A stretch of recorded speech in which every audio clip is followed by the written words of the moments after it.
Welcome, everyone, to another exciting episode on Cosmic Television Network. We have today Sébastien Martin. He has been on Cosmic Disclosure with me many times, has a lot of series. If you guys want to see more of stuff like this, be sure to go to Gaia TV, Gaia.com. We're going to put the link down here below. Cameron's going to help us out with that. And Cosmic Disclosure, we're on our 28th season, #1 show. I'm still the #1 host. And it's going to be fantastic. You guys have to watch these episodes. If you haven't seen Cosmic Disclosure, check it out on Gaia TV. It's fantastic. We have so many amazing interviews there. It's compelling, great information.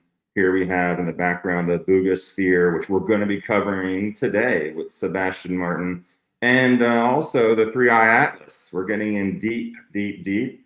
We're going to be giving you guys our honest opinions through our own experiences and remote viewing and our connections with intelligence. This is, I think, almost what, part 3 or 4, Cameron, right?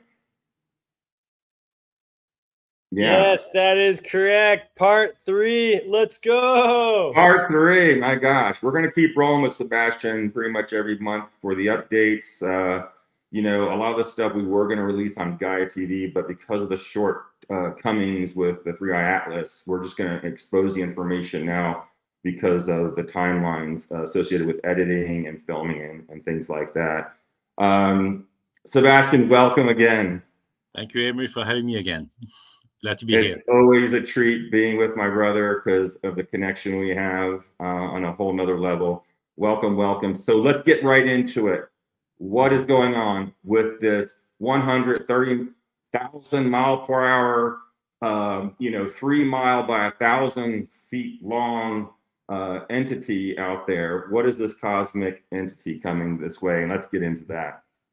Yeah, so I'm going to be saying something that I never really said to anyone before. So it's basically back in June, when I went to Gaia TV, I already spoke to the producers there about what was coming. So this was before 3i Atlas was even discovered. And I already told us that there's a spaceship coming, and I have seen a potential, again, that's a potential timeline of having reptilians, so direct reptilians, coming to Earth. Now, I don't want to scare people off. Obviously, this is kind of the threat that I was foreseeing. And they were also using certain weapons to potentially not just like killing off the human body, but also destroying the soul, energy attached to it. So again, that was just a potential timeline that I foresaw that reminded me that this was kind of a threat. And just to confirm my my insights, I contacted people within CIA and SSP, because now I do have some contacts within it. And they both confirmed that this was a genuine threat, that it was an alien spacecraft coming in. And so this was back in July or beginning of July when they started talking about 3i Atlas, that I was on an alert. I was freaking out big time at that point, because I was like panicking over what was supposed to be coming. And they were all saying the same thing, that it was a potential threat. And then as time went by, so we stayed in touch for maybe a week and a half. And then within that time frame, which was interesting, was that the whole mindset changed. So within the SSP, they were saying, you have to realize that we are aware of this threat. And with the help of the Galactic Alliance and the Galactic Federation, we will be able to counteract this 3i Atlas coming in and deter its route. So basically, while it's supposedly going through our solar system, flying by Mars, Earth, and Jupiter, which is like one chance in 500 or something, it's very remote, and the trajectory of that spacecraft is actually going against every single objects that have been flying into our solar system anyway. So it doesn't make any sense. And to also say that it's a few billions years older than any astral objects in our solar systems makes no sense. Like if it's coming from outside the Earth, or sorry, outside our solar systems or even our universe, how can they determine its composition from so far away? I don't believe that for a second. Like, they can detect like some gases, like carbon dioxide, even the presence of water on it. But unlike any other comets, again, NASA has been spreading that message for saying it's a comet, it has a coma. This is all nonsense. Like, it doesn't have a coma. The only thing that it does have is basically carbon dioxide and water vapors coming out of it. And just recently, that object has shown presence of nickel without the presence of iron, and also cyanide. Now, cyanide, basically as a poison, is starting as a metal ore on the ship. And the thing is, the object started to glow in a red light, and now it's green. So he already changed its shape into a green color, and the coma that we're expecting from it from the back, what nobody talks about, NASA doesn't talk about this. Professor Loeb mentioned it. He said that the light emanating from that object is 10 times stronger on the front of this object rather than being on the back. So it's showing an anti-tail, which is completely the opposite of an actual comet. So the definition per se of a comet is completely wrong for this object in particular. It's not an asteroid. We know its shape. It's more like a round shape than elongated, and it's mimicking basically the characteristics and properties of a comet, but it's completely different than a comet. And the core, it's basically its source inside of it, its propulsion systems, is actually from a nuclear core, which also helps with all the radiation showing from the front of that object. So everything leads towards something that it's not natural, is definitely artificial. And that's, to me, like, when you comment on that and then you just speculate as to what is the danger of that object coming to Earth. Well, we know that this object is supposed to be flying behind the sun a few hundred, like, millions of kilometers away, or miles away from the sun, and then flying by Mars. So it's not it's going to be like coming from the back of the sun and then supposedly going towards Mars. In between that, Professor Loeb was contacted by Anna Paulina Luna, the Republican person in charge of the disclosure and the Epstein files and everything else, has approached Professor Loeb and asked him for some updates recently. And he basically sent a response to NASA for saying maybe we should just ask them to send that probe that is supposed to be crashing into Jupiter by using its boosters, and then sending it off towards 3i Atlas, and maybe even crashing into it to get more data from it, because before it releases probes that could potentially be going to invade Earth. So he said that publicly, like he mentioned that in the news.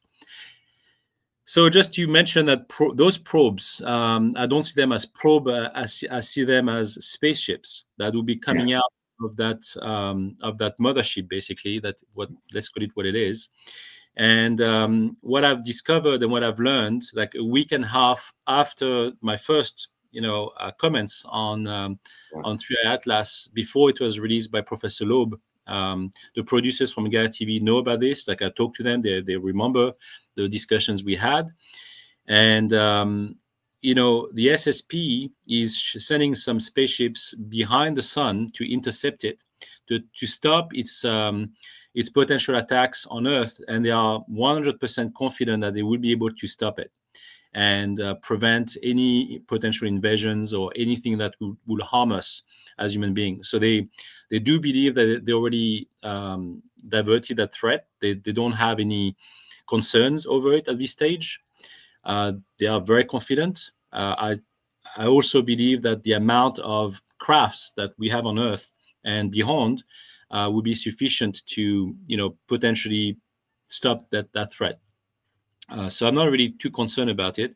I do believe that its occupants may release some probes to Mars first before carry on its trajectory towards Jupiter and beyond, and leaving our solar system altogether. But we don't know, because as we know that that object slows down, accelerates at will. So it's not like it doesn't act like a regular comet or astral object in the sky.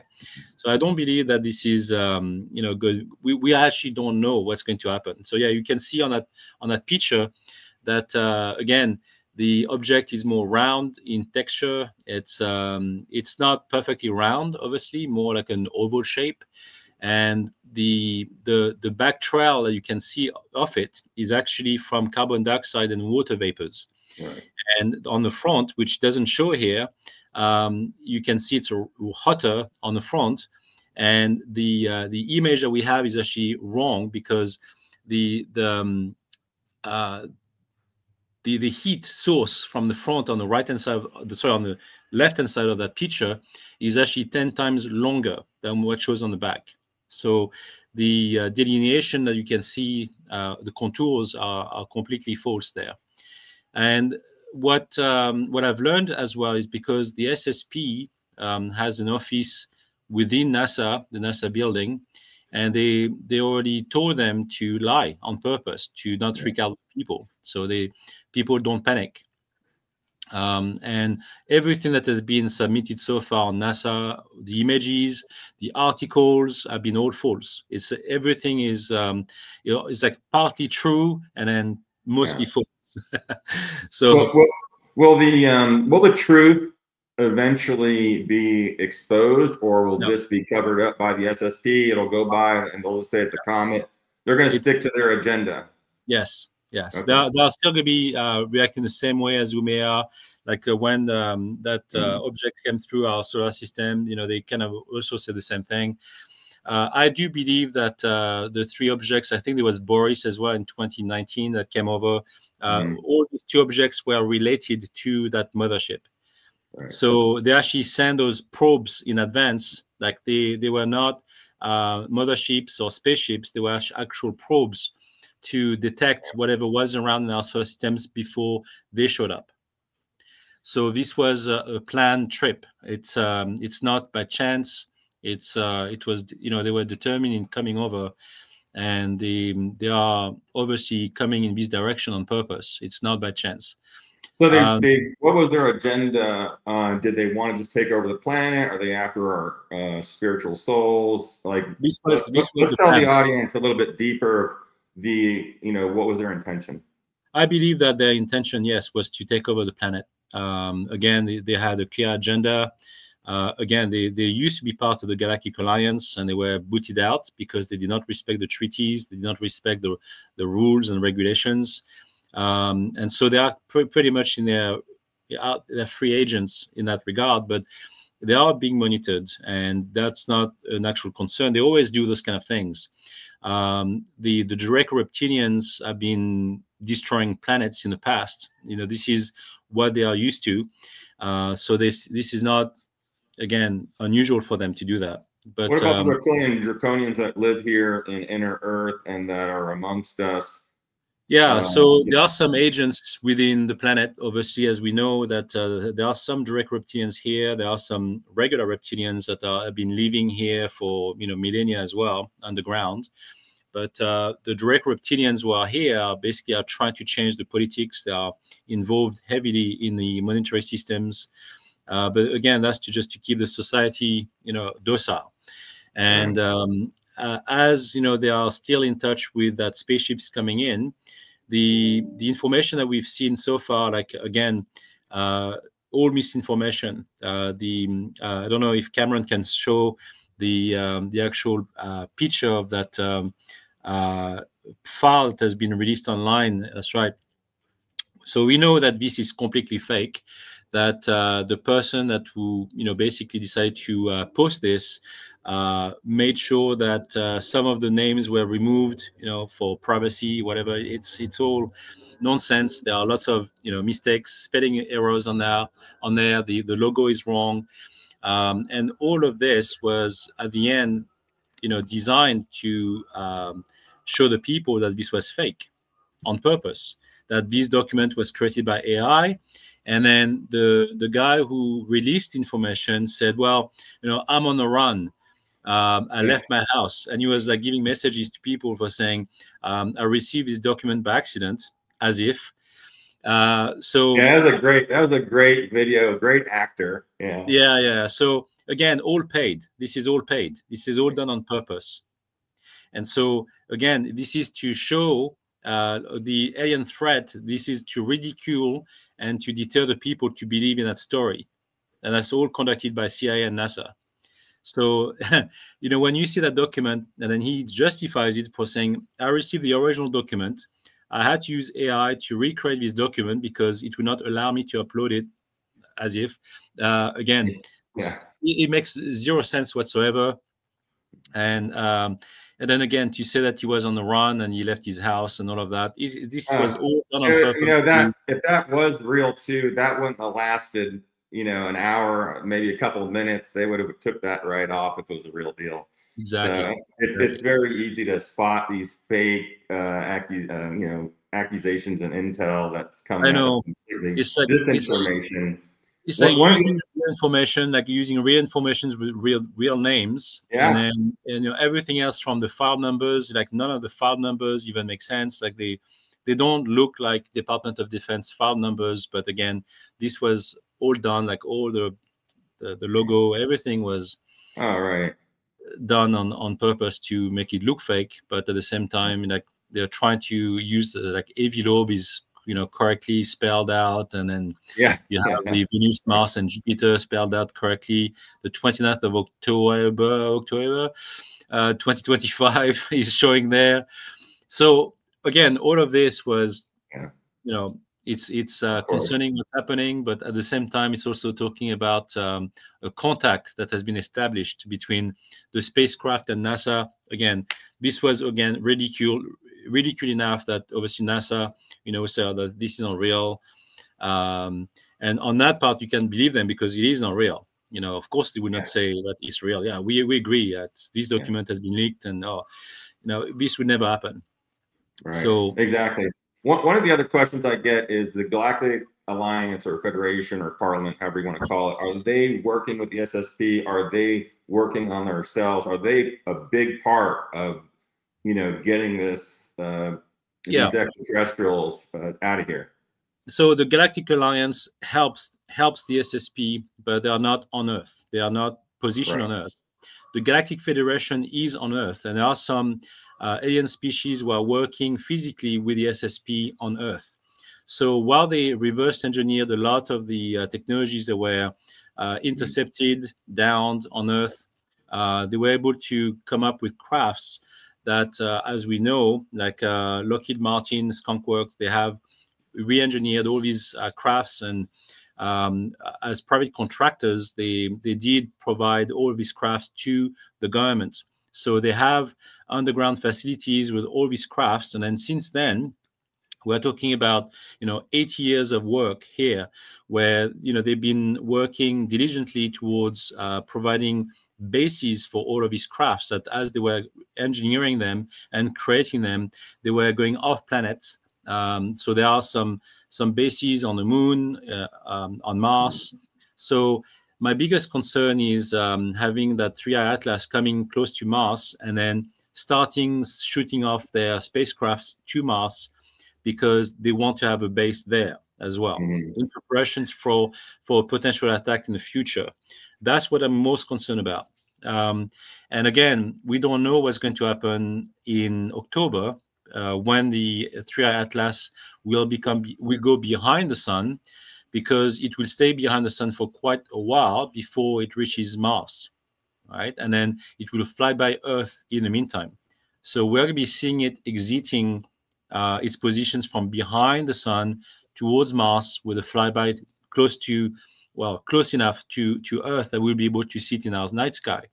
But as to know what's going to happen exactly, not sure yet.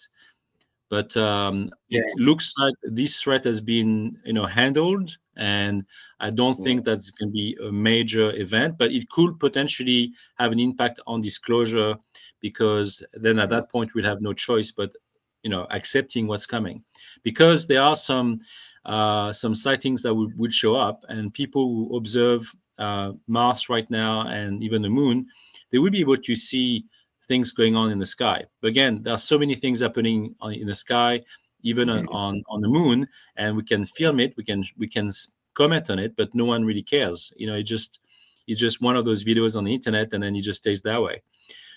So because it's like millions of miles away from the Earth, it's not so much of a threat until we actually have an actual invasion.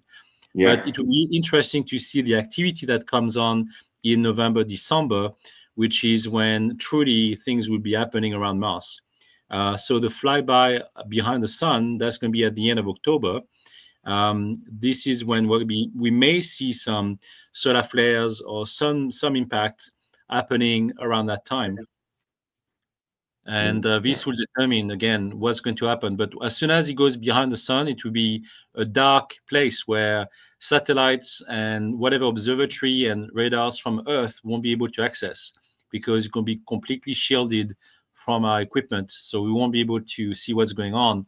And at that point, Hubble won't even, will be, shut down. Like you won't even be able to release information from space. Yeah. So is that their cloaking, or is that their is it cloaking, or is it they're actually sending signals down for these telescopes?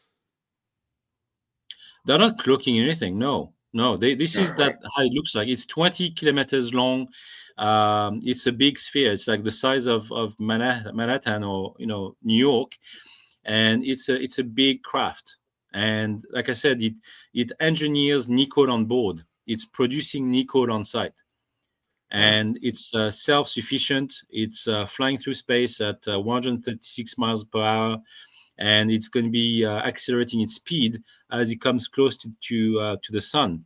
Now, in a regular comet, it's possible that some fragments may come off that comet around October because of the heat source and the acceleration process. So if that truly happens, the breaking off from that comet that may come towards Mars and the Earth may be perceived as fragments, but most likely there will be spacecraft coming out of it. So I don't think it's going to be. I don't think it's going to be gassy in any shape or form. It's definitely going to be physical. Absolutely. Yeah. So the trajectory is going to be interesting enough, and as you can see, as the Earth and Mars and Jupiter are rotating, around the sun, to know that the trajectory of 3i Atlas will fly by, both Mars, the Earth, which look on different eclipse or elliptical, coordinates on that map. At some point in time, it will access all three planets, and that's remarkable in my eyes. Like that it will just do this, and it's this is not done by chance. I think it's done on purpose.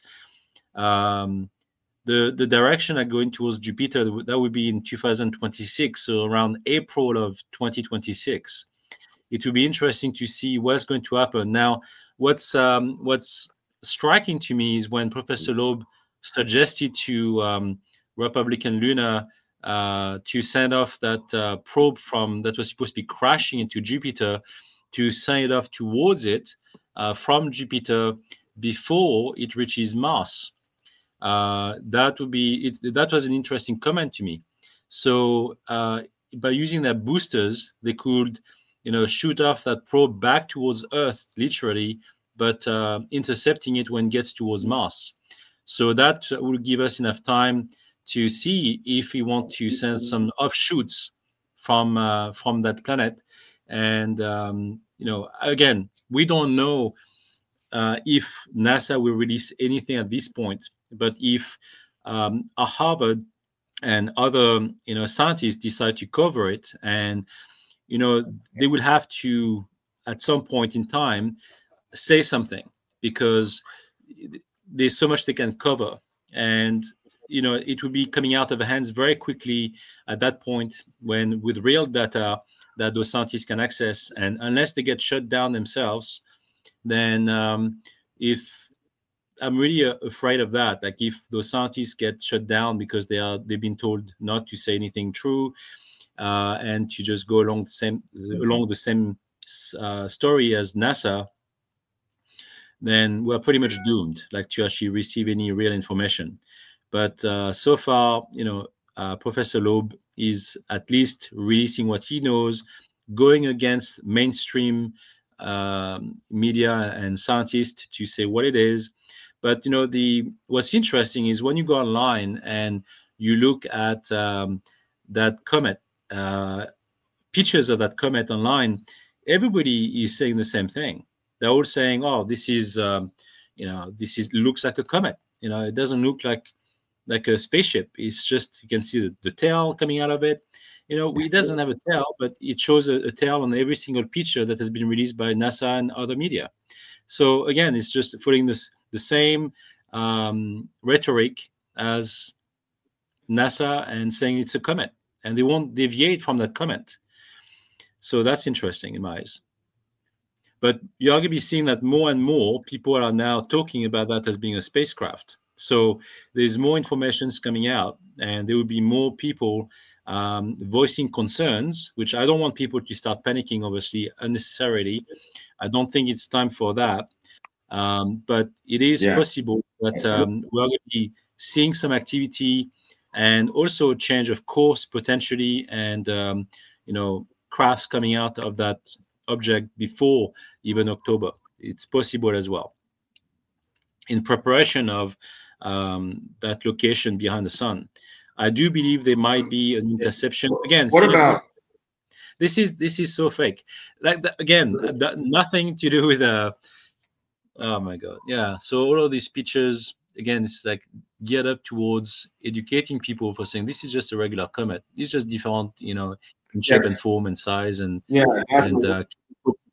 what about make size the estimate.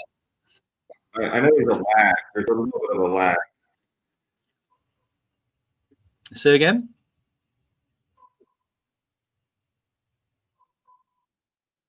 I think there's a lag. I feel like I'm 20 seconds behind, and it's not going perfectly live. There it goes. I think that's better there. A little bit. I can talk, and then it's about 5 or 10 seconds lag. But as long as you can hear me and see me, that's all that matters. Yes. One of the questions were, do you know how many of these draconian reptilians are on board this craft? Have you remote viewed it? Yes. With that kind of information, or did you? Yes. Find out. I believe. Yeah, I believe there are about 5 places. million. There are about 5 million reptilians on board. So it's a large number. It's not the majority of the Draco reptilians. What I'm aware of, again, from SSP, is that there are 2 other crafts that are coming in, and no one talks about this. So those crafts are also Draco reptilians, and they are coming from different sources, completely different locations. This is not even being covered by NASA, because they wouldn't know where to start describing those 2 other objects that are coming in towards Earth or towards our solar system. So again, the SSP knows about this. Again, they are being addressing this potential threat very seriously, and it's happening right now. So I wouldn't worry about that either. But NASA, Professor Loeb doesn't even talk about it either, because those crafts are coming in cloaked. They are not exactly behaving the same way as 3i Atlas. They are coming in completely cloaked, and are jumping from planet to planets, and that's what truly what they can achieve in space. If you really want to cloak yourself and come subvertively towards Earth, you can do it this way. You don't have to show a tail or a trail going like this for a month on end. This is part of the agenda. They are showing their presence. They are basically saying, we are coming, we are here. This is real. And then there was also this potential agenda, as military would do, is coming from all fronts. So they will be coming like this, and then 3 Atlas will be coming through this way. So they are covering 3 areas around our solar systems to potentially have an impact. But we will see what happens.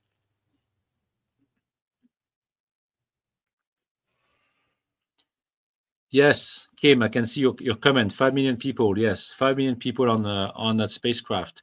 It seems like a lot, but you also have to realize that those beings are breathing entities. They do have the same mechanisms as human beings. They do breathe air like we do. They have a much easier capacity to absorb. What are their weaknesses? Why are we able to take over and protect planet Earth? I only got half of that question, Emery.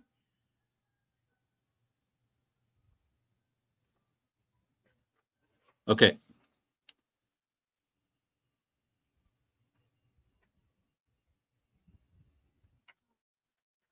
So, Kim, you're asking about how many SSP personnel are going up against them. I believe that it's a large fleet. For what I've heard, is we are looking at the Galactic Federation. They have their own crafts, which is again reverse engineered from the SSP, Lockheed Martin, and CIA, and then they are also using the Galactic Alliance resources, which are off planets. And those crafts will be also helping in that interception in October. So I'm not saying that we're going to be seeing anything from Earth, because it's going to be happening behind closed doors, and they're using exactly that window of opportunity to intercept it when it can be sheltered from Earth radars and satellites. So we can basically intercept them without worrying about it or concerning the the war that could potentially happen behind the sun. This is again speculations at this point. It hasn't happened yet. This is just part of the plan, and that's what I believe will happen. And yes, the SSP wants to protect humanity. They don't want to obviously destroy humanity, which is why they receive help from the Galactic Alliance and the Galactic Federation. They are trying to help with the protection of the planet while exploring other avenues, which is exploration of other solar systems and other planets, while establishing bases of planets. So again, it takes time. Everything takes time. They're also, in charge of the hybrid programs, which would involve, part aliens, part human beings. Those hybrids have been used by the SSP and also the CIA for the Men in Black project. As you know, those people are on Earth. They are basically intervening every time there is a potential sighting that is not UFO related or off-planet related. Usually they will try to intercept cameras from people, or shut down information that has been circulating out there, simply to protect their own material on Earth, because they don't want that to reach the public. So this has nothing to do with off-planet protection. This is just to protect their own IP and systems in place. So this is very different. But they also use hybrids to navigate certain crafts that human beings will not be able to navigate themselves for various reasons. Velocity, change in direction. So this is, again, very specific as to why they breed certain hybrids to conduct those navigations, because it's just too complex and too dangerous for human beings to use them. There are some crafts that have been reverse engineered by Lockheed Martin that can be used by human beings. Those who are off planets usually are conducted by hybrids themselves, which are also controlled by the SSP. So Yeah, the reptilians are basically, yes, they are aware of the Galactic Alliance. They know the challenge, but it never scares them. Like, they have no fear. They drive.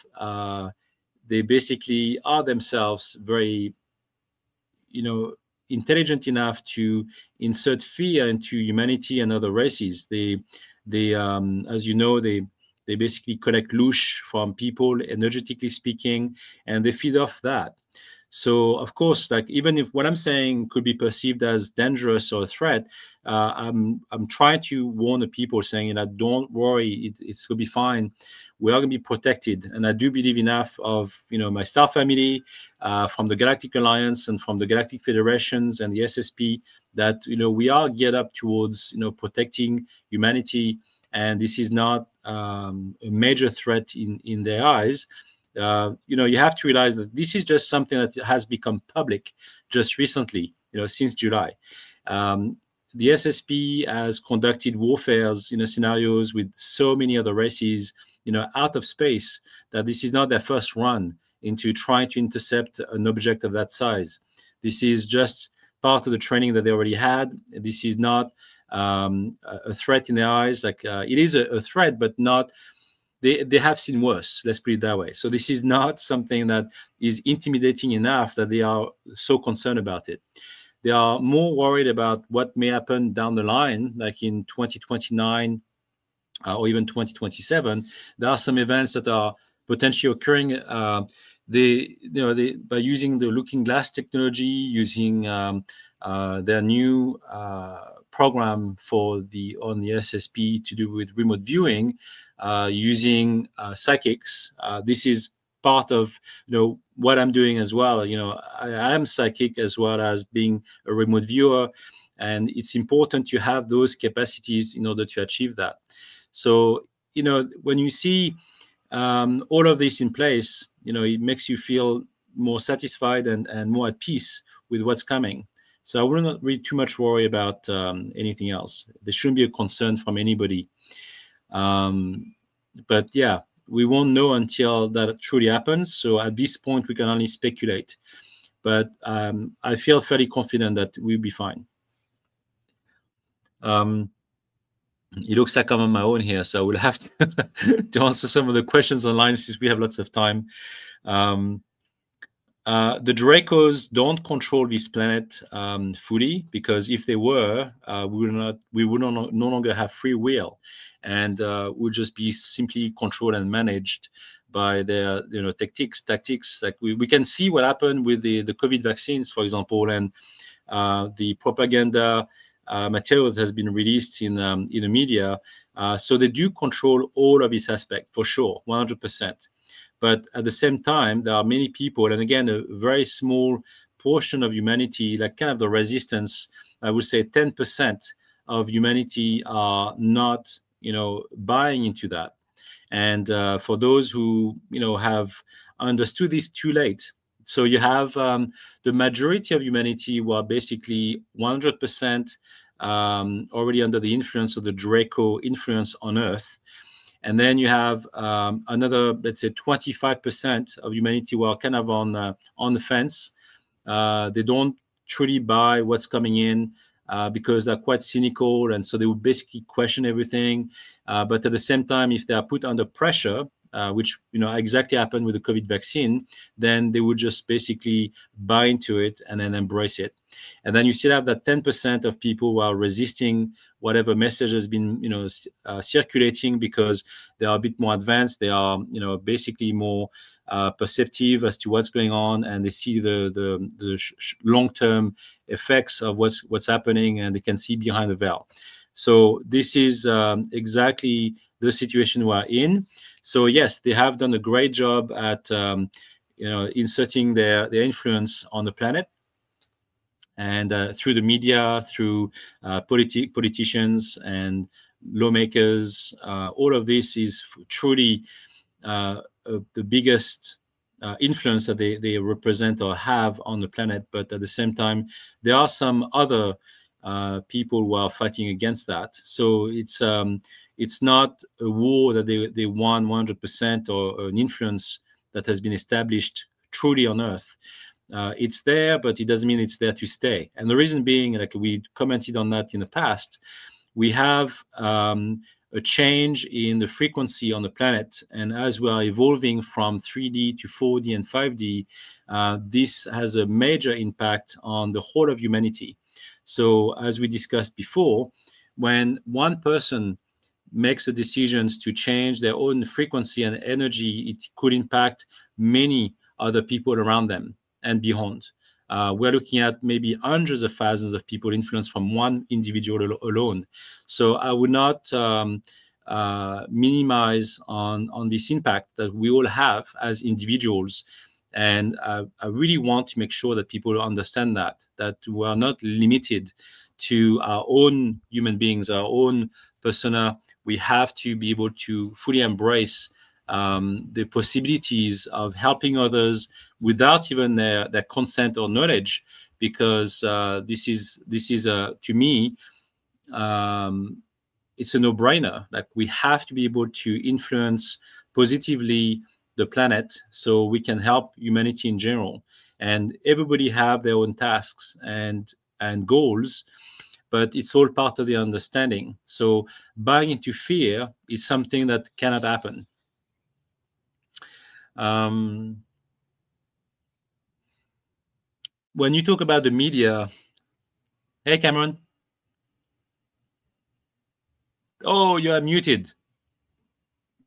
Sébastien Martin. All right. Yes. We got to hold down the command center here. Let's go. Look, we got some questions in the comments. This is a great overview of your analysis and your examination with the Comet 3i Atlas. So let's continue the discussion on what, you know, the implications are here. And I totally think, you know, what you were saying about the consciousness, you know, the instilling fear in the consciousness, that's an old playbook. That's an old trick in the playbook.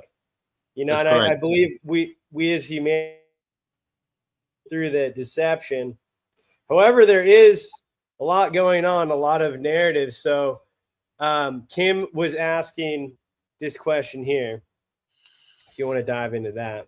Yeah, I think we already kind of partially covered it. As to the SSP is supposed to handle all of this and protect Earth. I already covered that with the amount of ships that they already have and the plans they already have in place. They have many contingency plans, and this is not their first run at it. So they had already some contacts with other races other than the Dracos, and they had some warfares happening outside Earth, so basically in our solar systems, because they went way beyond our solar systems as well to, for example, go towards the exoplanets that we've discovered, like Alpha Centauri and all of that. So this is just ongoing. This is not their first run at it. So if they say that what their plan was to me and to the from the SSP, they haven't. All they told me was they had a note of confidence saying that we know how to handle this. This is not the first time, and we are fully geared up towards it. So I wouldn't. They are confident enough that it kind of helped me breathe better from what I was hearing at the time. So while they were confirming that threat to me from what I was already foreseeing in June, I was panicking for a while, but at the same time, you know, they kind of reassured me that this is nothing to be afraid of, that they are be able to handle it. If they're no, you know what? Kim also mentioned that are they going to be resorting to shooting them down with dews? They don't use dews in space, but they're only using that on Earth. But no, they don't intend to physically have a war with them. They have enough delegates to communicate with them. You have to realize that in space, they don't have to necessarily go on board. They can just present themselves through holograms and using telepathy. And that's what they mostly use. Like, I have seen actual councils from the Galactic Alliance where they are all sitting in a room all together. They also have some people were not there physically, but mostly they were there physically, and they were all communicating through telepathy, using the same language. So they were not using earpieces, and they were able to communicate and using the same language. So I do believe that the SSP has the capacity to interact with the Draco reptilians, to maybe negotiate, talk about things while this is still ongoing. And I think the talks already started. So this is not something that again has been expressed so far. And again, I keep in touch with all the people that they're in charge, and they're all saying the same thing, that this is still the threat has been averted. This is what they are saying to me at this point.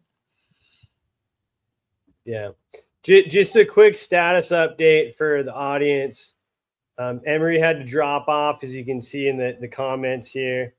So he had to log out. He's having some technical difficulties, and Sébastien and myself are holding down the fort with you.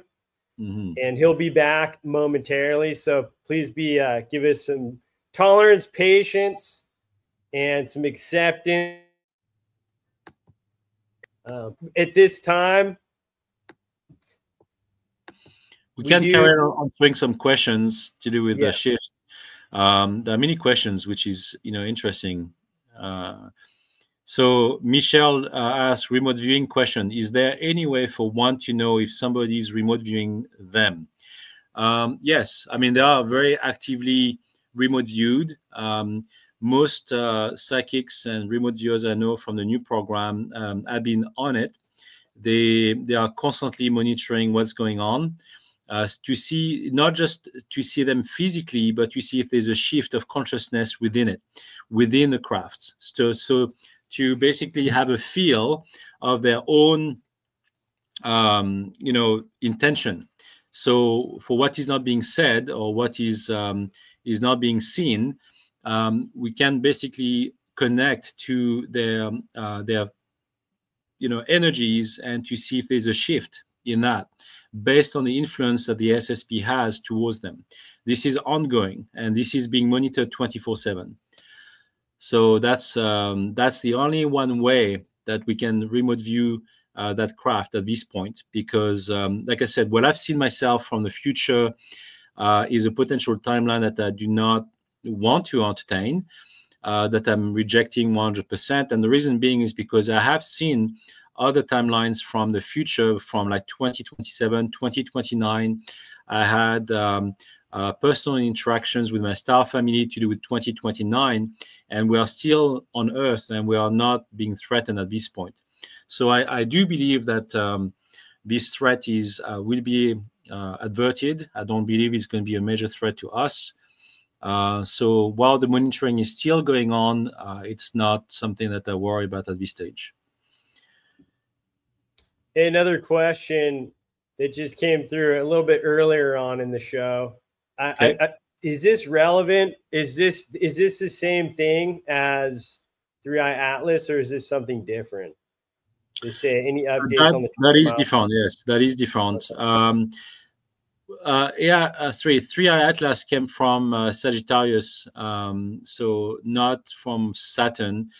I don't know about that craft that comes from Saturn. I've never heard of it. That's something that maybe James can comment on or provide more information on.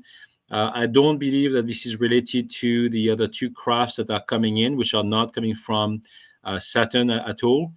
However, there may be some speculations about that.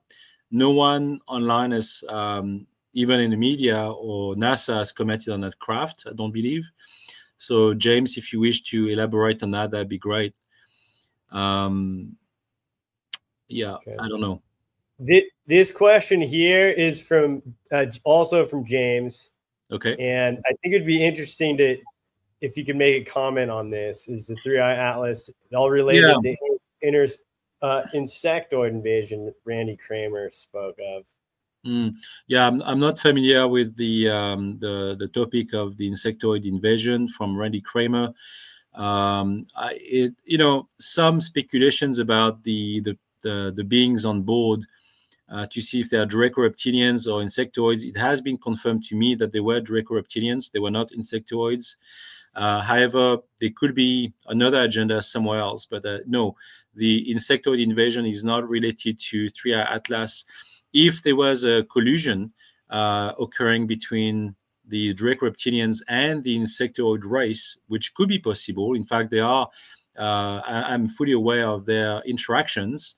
The pragmatices, which are also kind of insectoids, are not in collisions with the direct reptilians. They're actually more part of the Galactic Alliance as well. And so I'm not worried about that. I think they will be more in charge of like fighting against these interactions. But I could say that this has nothing to do with what Randy Kramer talked about with an insectoid invasion. Emery, you are back. I am back. Wow, they really don't want me on here. I'll tell you one thing. I know. I was thinking the same way. Odd. It never happens. When it's with you, it happens. I don't get it. I mean, maybe I said something that pissed them off. Who knows what happened? I'm trying to be so good. I've already been threatened. We just got a warning from YouTube. They took my last one off. And so we have these strikes. You can only get like 3 strikes and then you're gone. So right. we have to keep making different YouTube channels, different socials. But we're being safe, right? Yeah. Well, we covered the fort while you were gone, and we answered some questions. And excellent. So that's good. Now we probably have another hour. We should probably try to move on and go away from 3i Atlas, unless some other people have more comments, so we can answer more questions. We could do a little Q&A at the end. You know? Yeah, we could do that as well.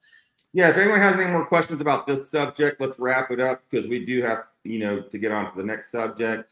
Thank you, everyone, for your patience, by the way. And thank you, Cameron, for holding down the fort with Sébastien here. You guys were in great hands.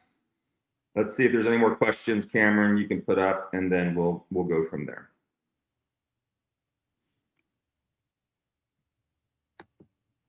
Yeah, we covered quite a bit to do with the SSB. Okay. And the direct reptilians, the potential threats. I think we pretty much covered everything for it. Yeah. Let's get into this Buga Sphere. Yeah. So that's our opinions. By the way, Sebastian's opinions and my opinions are our own opinions, our own remote viewing, our own intel that we get that other organizations, media, they don't have access to. So we're going to be quite blunt and honest, and we're going to lose a lot of friends on this one. And it's okay because we have to tell the truth. We have to give you our opinion. That's why you guys are here listening. And for all of you who see the rewatch, this is the real deal. So I'll back you up, Sebastian. You know that we know too much about this. And I mean, I can start by saying the disinformation with this Buga Sphere is incredible, and there's a lot of fake scams out there, like NASA reviewed it, all these other things that are completely false. And a lot of media and a lot of people online are trying to, get a name for themselves, and it's also a big business, unfortunately. So grabbing some little thing, blowing it out of proportion can make a lot of money for a lot of different organizations and a lot of people that are on social networking and things like that.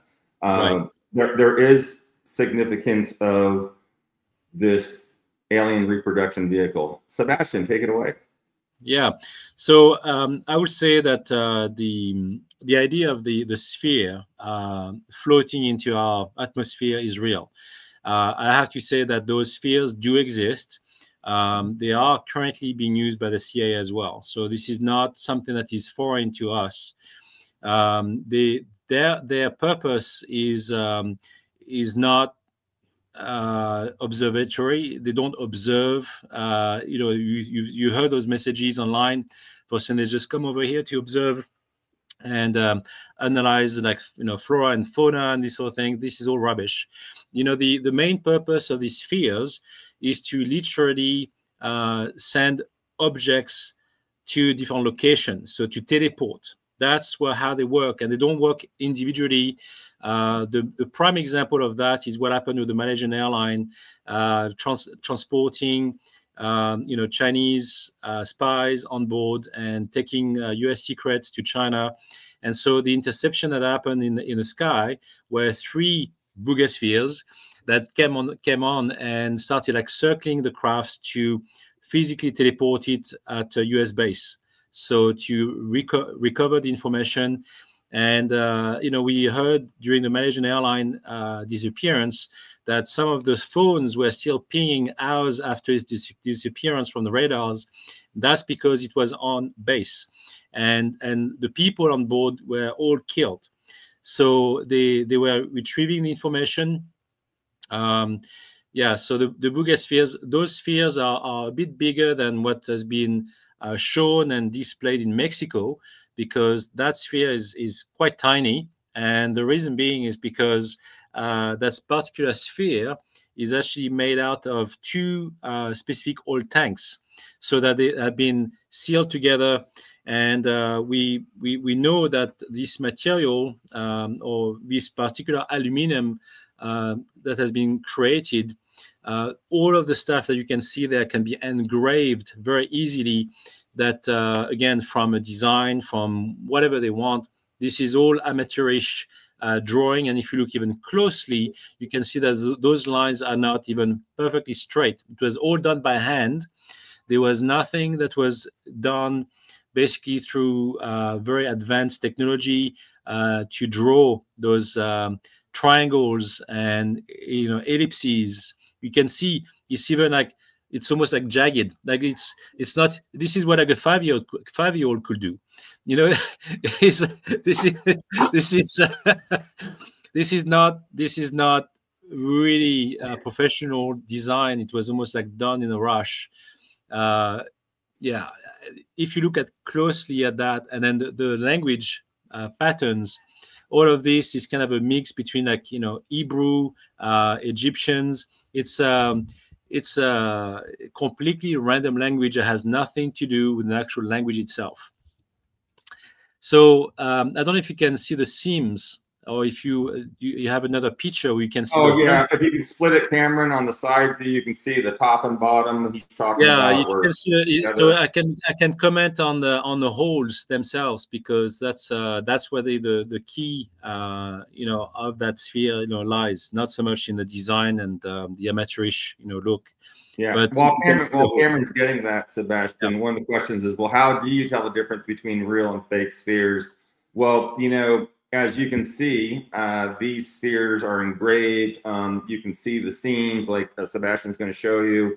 And if a real sphere is flawless, there's nothing there. Yeah. But I'll let you describe that. So those spheres were also spotted in another place that has been mediatized, and that's in New Jersey.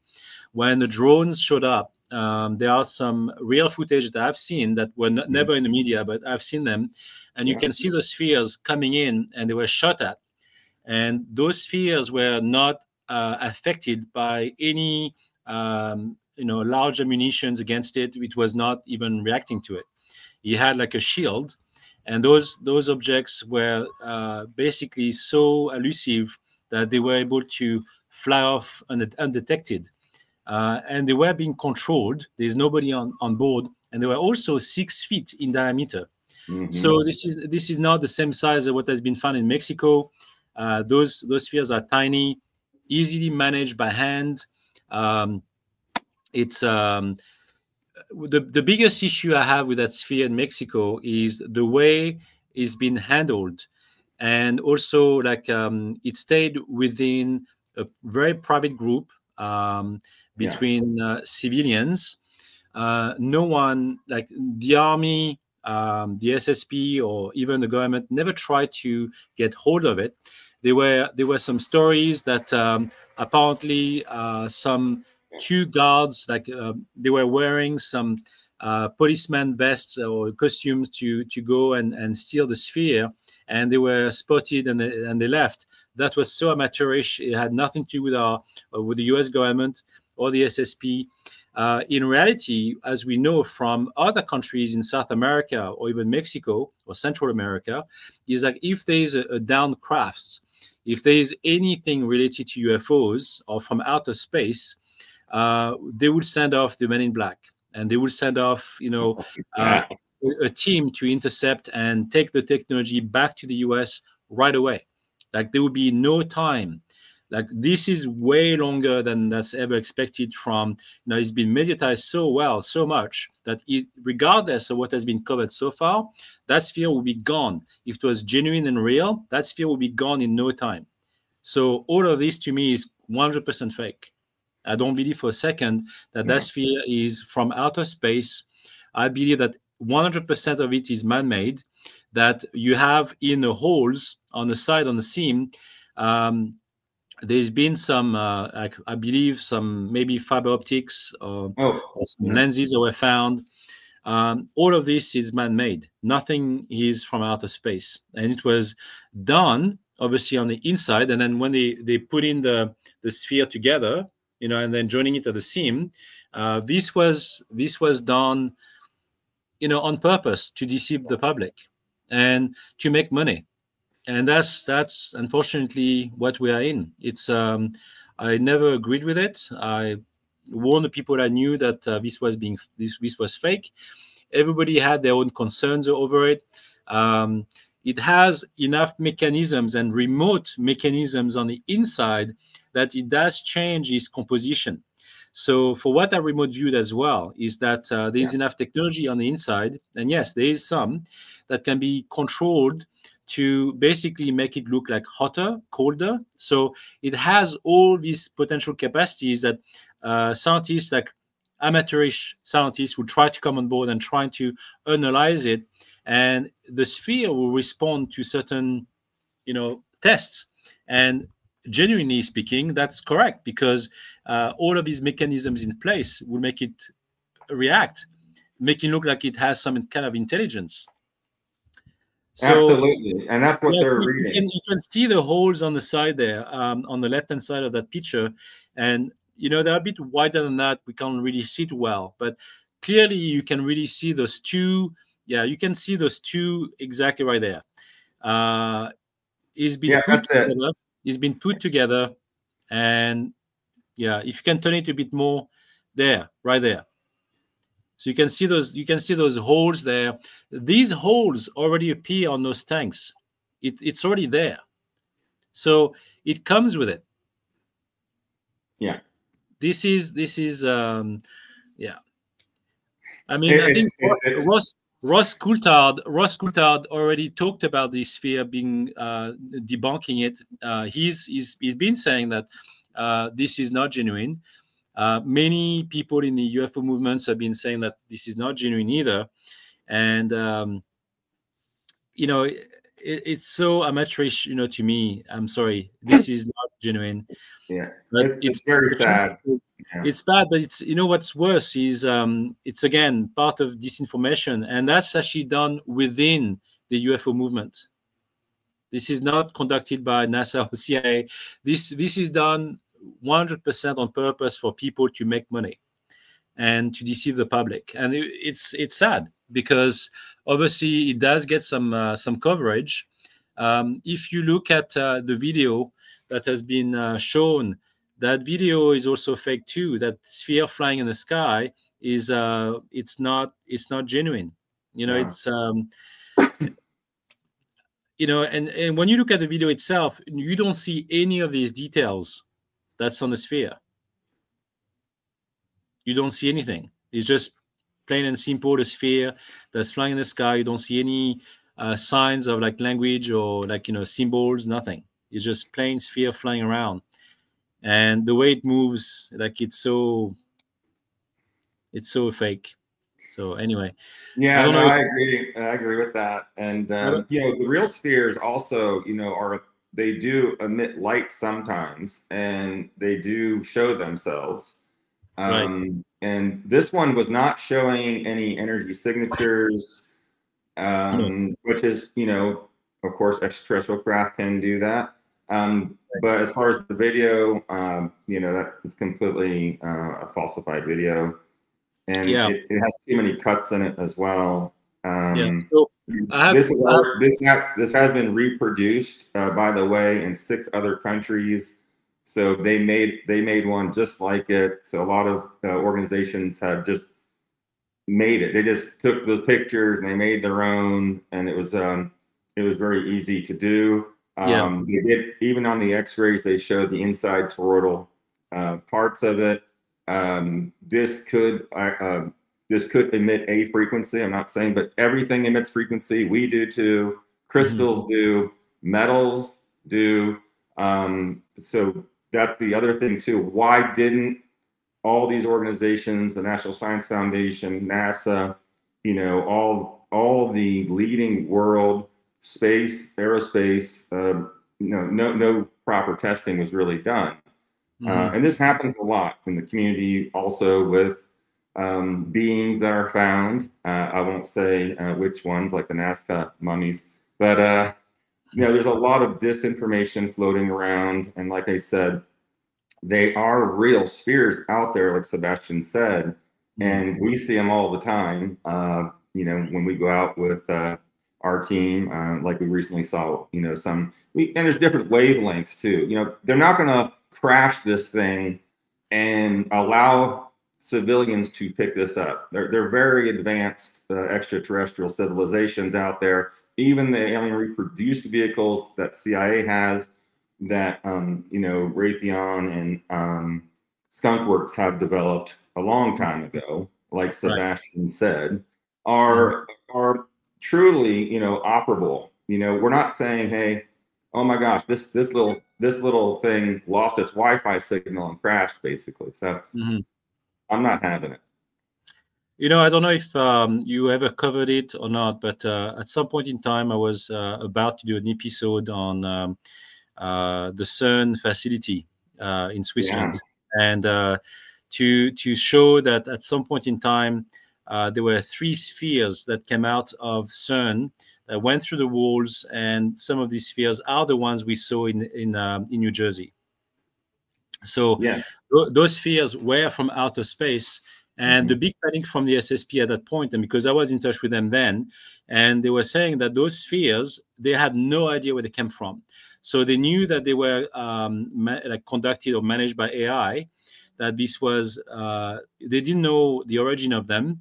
They didn't know, you know, what race was behind it, or if there was any race at all, or if it could have been pure AI intelligence behind it, that in space, that have created those spheres to, you know, observe. That's exactly their goal. Very different from the spheres that were seen from Malaysian airline, for example. So we don't know exactly the quality of the spheres, but the shape and size of the spheres were pretty much the same as what the CIA have been using for the Malaysian airline, for example. So this is quite interesting that they were using very round spheres of a certain size to interact with, you know, basically facilities. So we don't really know what their intent is. If they have any relations to 3 Atlas, for example, it is possible, but we don't know. These could be the real probes that Professor Avi Loeb talked about, for sending some probes on Earth to actually see the activity and what we are all about, so they can send their major motherships coming over. Again, like if you go back on that picture with those lights, I don't think this was anything like this one. This is not the same as what was seen in Mexico. That's completely different, and that's pure photoshopped. There's nothing real about that.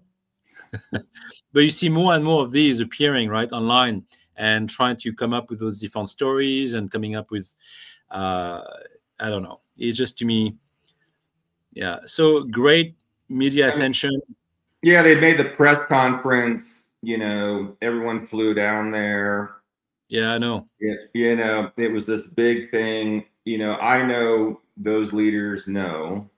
Right. I personally know those leaders know that this is not real, and they are blowing this out of proportion.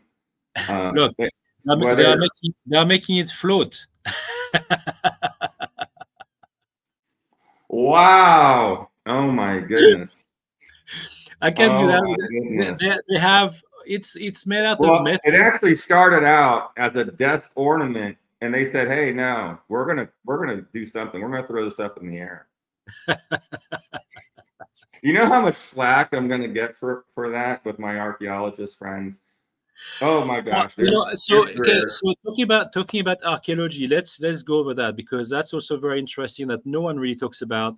Is the designs what looks like a motherboard, like you have those that chip that's on the top of that the design. circuit board. Yeah. Yeah. So that design is actually was detected from the Aztec, and it was seen on plates and some archaeological artifacts. There were books written about that. So this is not new. This is not unheard of. Like, that those designs were, and this is not even showing. That design was seen on plates like that. So those are Aztec designs, nothing to do with the Buga Sphere. That was just a copy.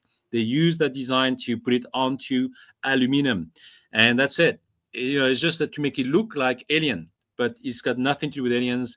And then the language itself is completely new, completely different from those artifacts. Again, it's like using elements, here and there to make this sphere and to make it look alien, and so with a certain design that looks appealing, but it's just fake in my eyes.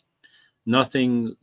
Even the copper, I think they've used on the dots at the end of that design, that was again added on.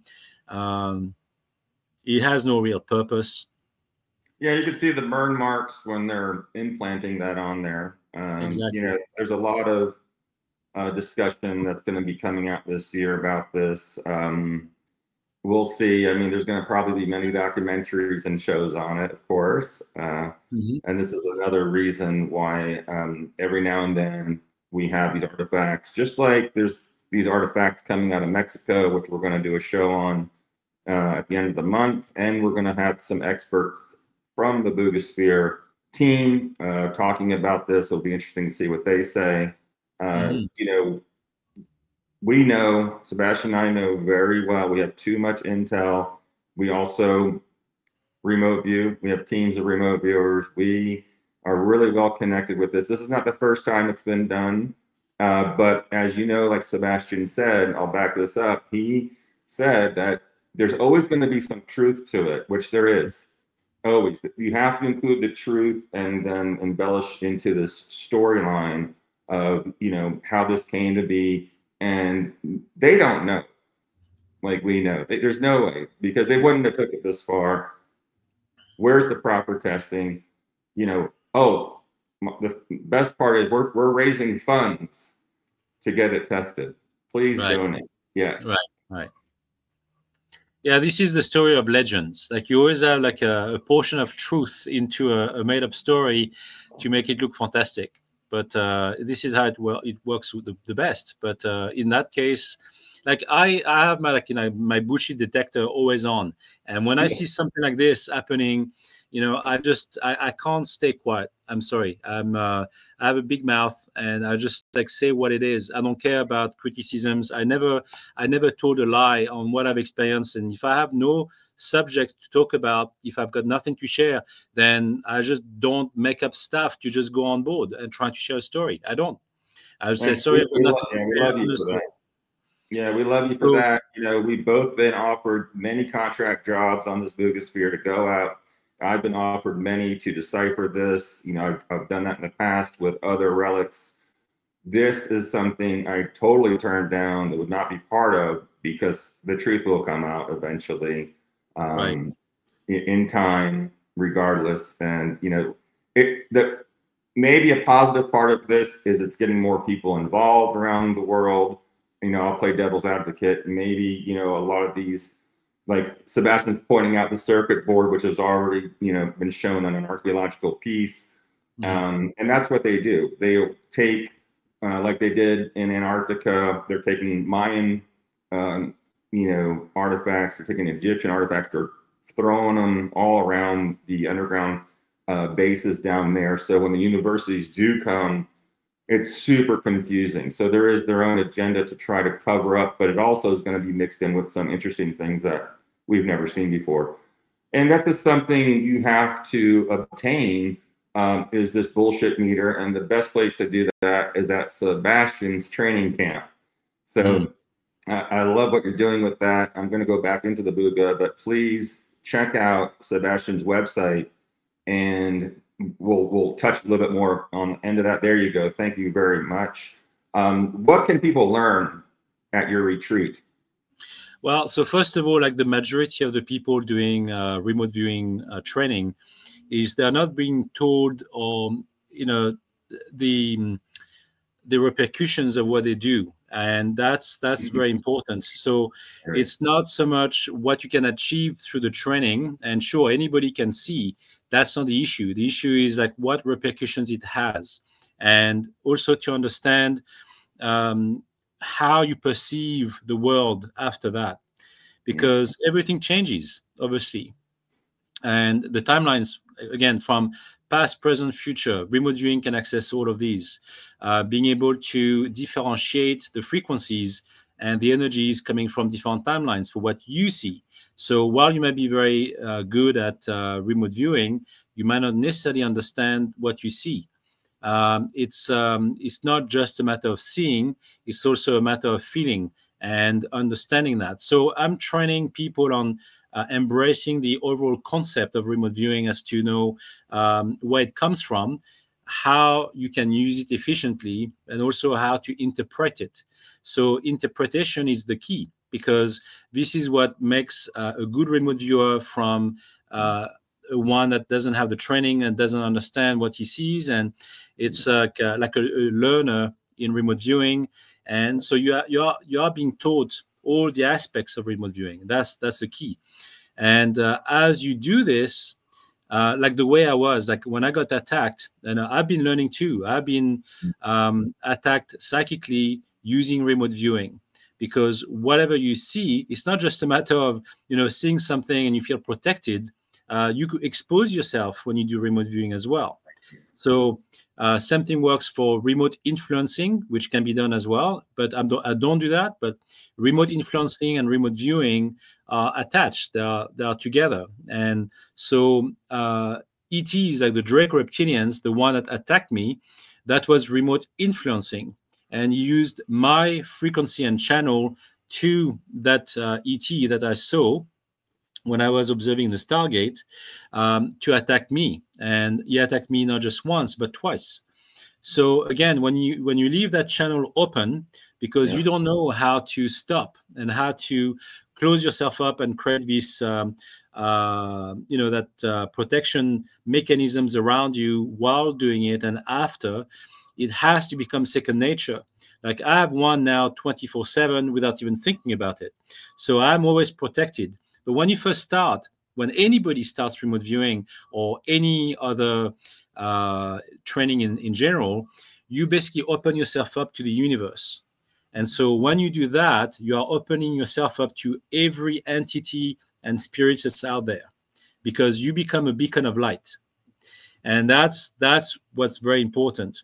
So in order to decipher what you're interacting with and how to protect yourself from all of these external influences, that comes with the protection that you need to create or have through the training as well.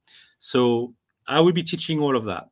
This is a very extensive course for like 6 days where people can learn a lot of things. And that's why it takes that long. You can't just learn that overnight, and you have to practice and practice. And then you will be able to start seeing things. But the training also involves the actual interpretation of what you see, and the physical aspect is completely different from what you feel.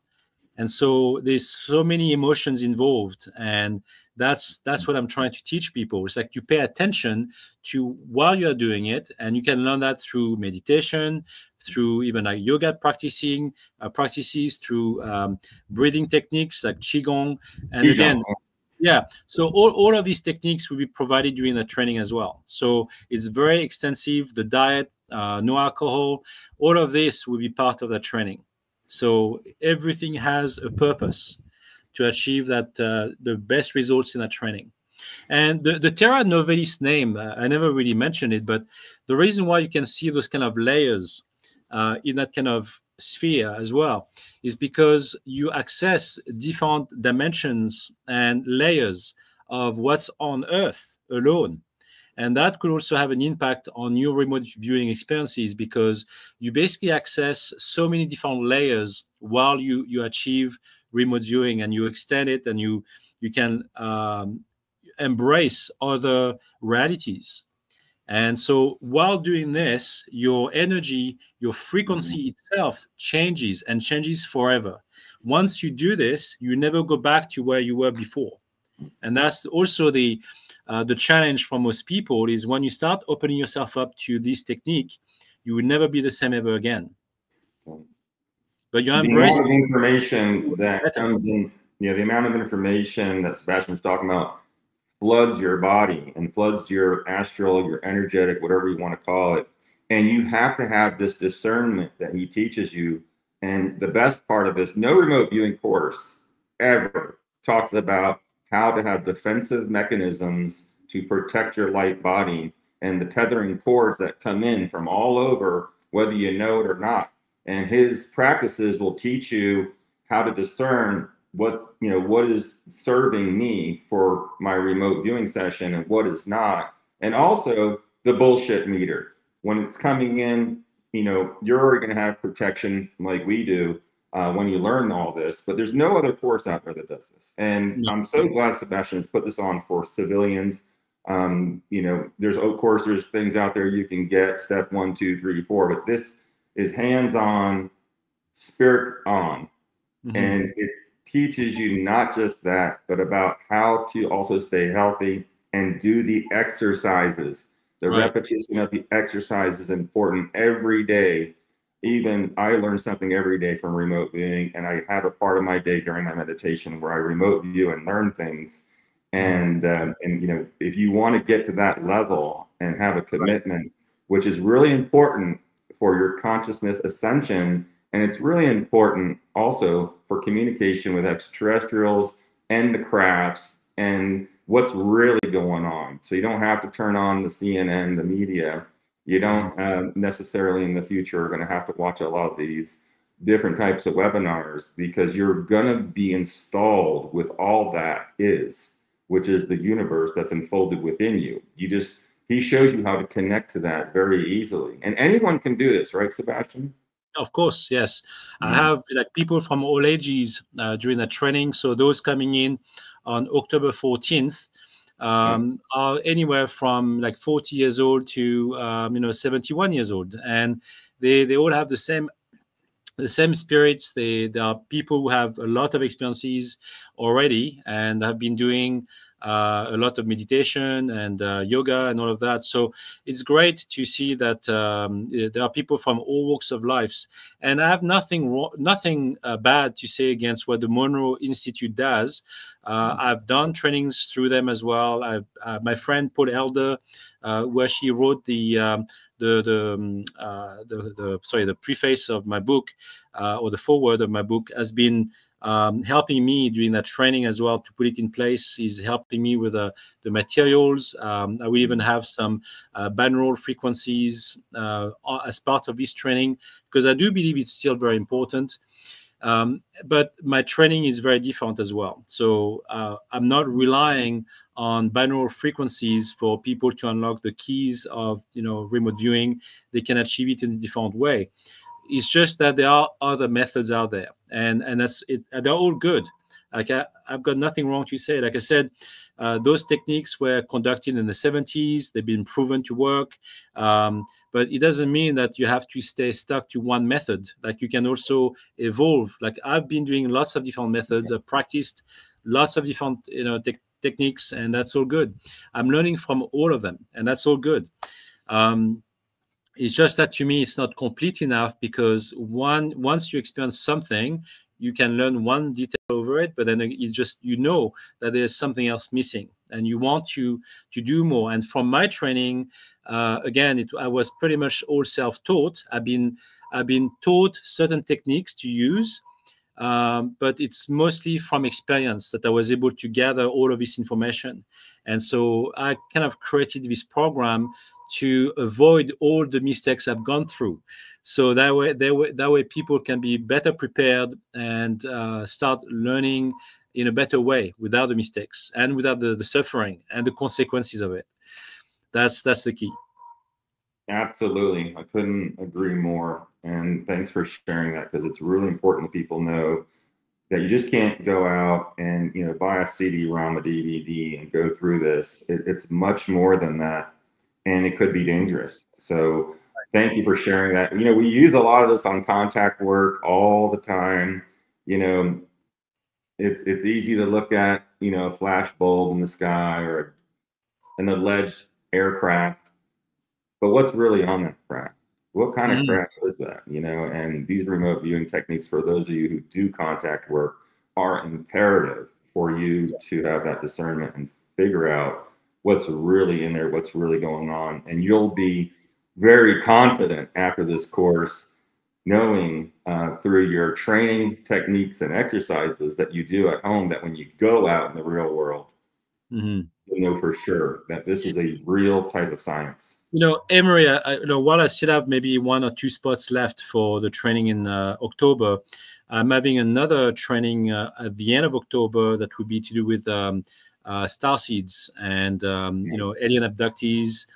People basically want to learn more. Like I've received many comments already from the Terra Novalis website on people asking me, you know, saying, well, you know, I believe I'm a starseed, but how do I know for sure? Like, you know, how do I connect with my star family?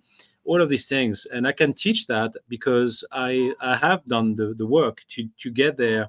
I work with hypnotherapists as well, who will be on site during those workshops. So I would be able to help people unlock their potential through the starseeds as well. And so you have the introductions to Third Eye, and then there's the Ultimate Experience workshop. That is what I'm providing as well. And so there are some people coming in for that, and it completely works differently than the remote viewing or third eye perception. It's all to do with like connecting to your star family and to yourself, and know where you come from, and have actual communications with your star family. I had the chance of doing that using binaural frequencies as well, where I was able to connect to my star mother, and she was sharing information with me that became very useful, you know, in my life. So I do believe that this is also very important for people to go through, and again, addresses something completely different than remote viewing or third eye, you know, perception. Ah, fantastic. I love it. Love it. Want more of it. Well, you guys know where to go. We put the link up. Investigate that. Make time this year or next year. I'll be with Sébastien next year doing one. It's going to be fantastic. You know, you got to check it out. It's going to be a huge upgrade for those of you who really want to, you know, progress your consciousness and open that third eye, like he's talking about. That also assists with remote viewing. Once you're clear of all the traumas and emotional setbacks that people have, you'd be surprised at how open the universe is, as he said, on multiple levels on this planet and in the universe itself with the multiple timelines. Thank you, Sébastien, so much for sharing that. You're welcome. I love talking about this, you know, being a remote viewer, coming from a family of remote viewers, and being born with these gifts, and also getting trained in the classified projects. It's helped my life tremendously in so many aspects of love and light and business, and of course with extraterrestrials, as you know. Okay, well, let's get to some questions. You guys all behave out there, please, and stop with the nonsense. This is a loving, very loving event here, and it seems like David Webster wants us to move on fast, so let's do this. Let's do it. Before the questions, maybe we can like have a quick overview of China before we can start answering questions. Yeah, but let's touch on China. We got time. Let's go ahead. So how was the experience in China? Let's get into what your experiences were and what you came out with.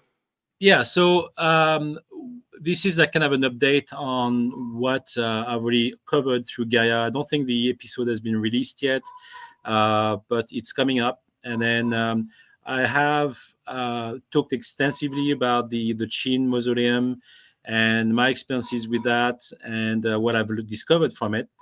But what is more interesting is the presence of the new Area 51 that's in China. That's something that is quite interesting because it's newly developed. So while China goes against the idea that aliens exist, that whatever you see in the sky is like an atmospheric phenomenon, or an American spy satellite that's coming in to spy on them. So the UFO community in China is very much controlled by the Chinese government. And while they control the narrative in the media and so on, there are some people who are covering the subject on red notes, and they do cover 3 Atlas, same as we do here. But and it's not being censored, and this is within the Chinese community. So they have their own platforms, and this is not being censored by the Chinese government. So they are letting them talk about this, as long as it does not have a major impact on the Communist Party and the Chinese policies. If you become too influential, that's when they start, blocking you and, basically censoring you.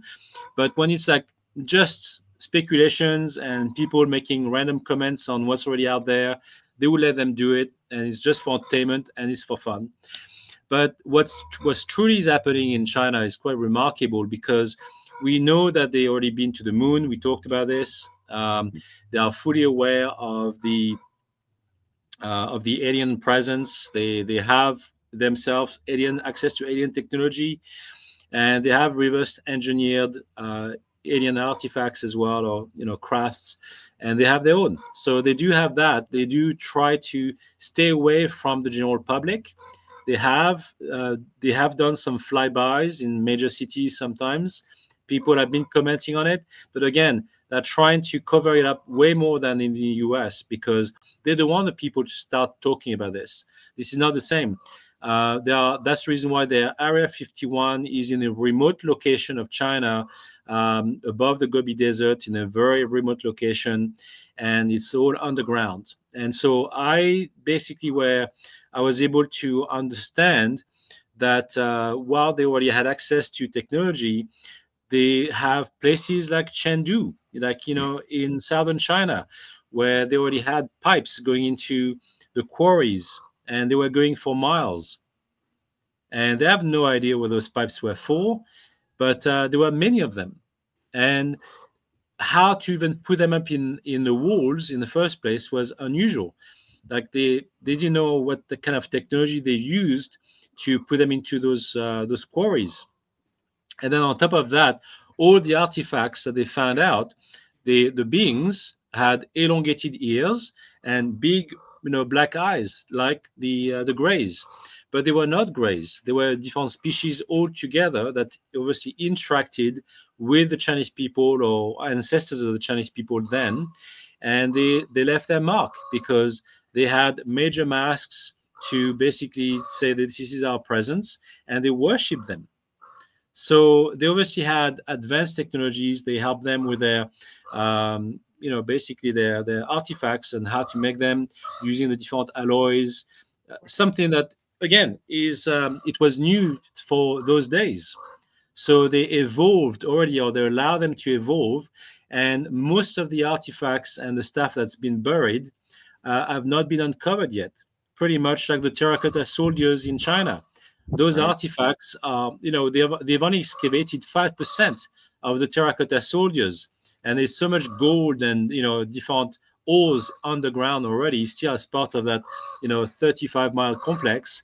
The site in Chengdu is like 10 times better than what's in at the terracotta soldiers site in Xi'an. So, and again, no one talks about this. They even have a museum showing all of his artifacts, but the Chinese government will say that this has nothing to do with us. Like, we don't know the culture that was in Chengdu and what kind of beings or whatever interacted with. They don't want to comment on that. They say this is not part of the Chinese culture or the Chinese policies and beliefs. So they just put it aside, but they still have a museum for it, and that's what I found the most interesting. I can't comment too much on the Area 51 of China because I will be covering that on Gaia TV at the end of this month.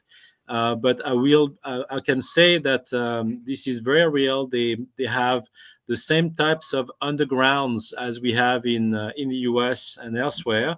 They do have major highways on the ground and cities as well that people have worked on, that I spoke to. So this is not just speculation. I know these people, and they've been saying, yeah, we worked on those projects, and this is something that is known to the Chinese government, and they don't really shy away from talking about it.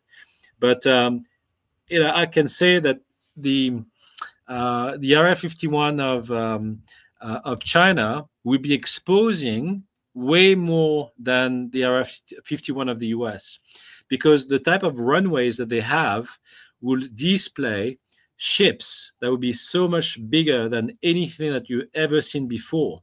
And they have like 5 miles runways already established. And this is brand new. This is being created as we speak.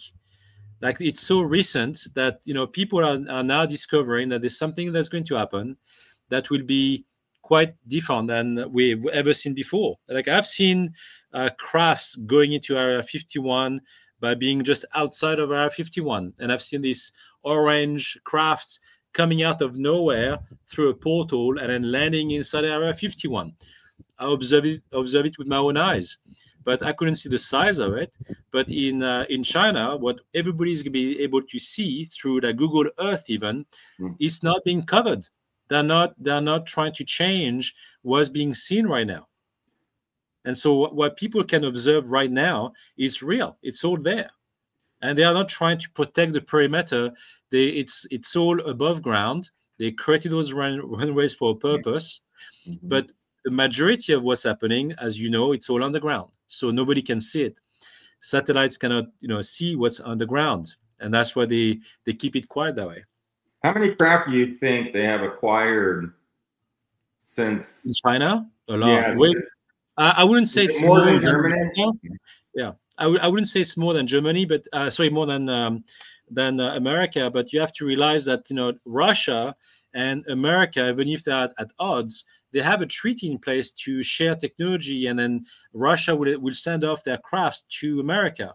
So while now Russia is involved with China, they also have a collaboration going on there too. So whatever has been down in Russia, which is actually way more than within China, by the way, they send off whatever crafts they have in Russia towards China as well for testing, for reverse engineering. And the Chinese are working non-stop. I've never seen this before. They are so, oh my God, it's just absolutely unbelievable. Unbelievable. Yeah. And the amount of resources they spend on reverse engineering is like 10 times greater than in America. And they even don't look at the budget. They just keep spending and keep elaborating. What's happening for the Area 51, whatever has been happening in America over decades, they're doing it in 1 year. Yeah. That's how fast they go. Yeah. And they spare no, like, they're already using AI to help them with all of these facilities. They already implemented robots to make things move and everything else. So they already have the more advanced technologies to make the work faster, better, and they just want to be the leader in that field. So we are going to be seeing way more happening. The reason why they went to the moon is because they want to copy what the SSP is doing already. Right. And they're already part of it. They've been approved to be part of the SSP, which is a new addition. They were never part of the SSP before, but because this is like interplanetary, they're going to be doing that, even more. Do you believe, Sébastien, that China, I know they're under the treaty, I know a lot about that. Do you think they will release more of the technology, not so much, of course, the craft itself or reproduction vehicle, but a lot of that technology that comes with that way before the United States does? Yes, they already are. They already are. So they are already showing the type of rockets that they can launch, missiles. This is a new technology as well. They can send off two basically bombs on one rocket. and literally dropping one there and then carry on and dropping another one later on. So that's new technology that we've never seen before. And they have that available, and they released it in September.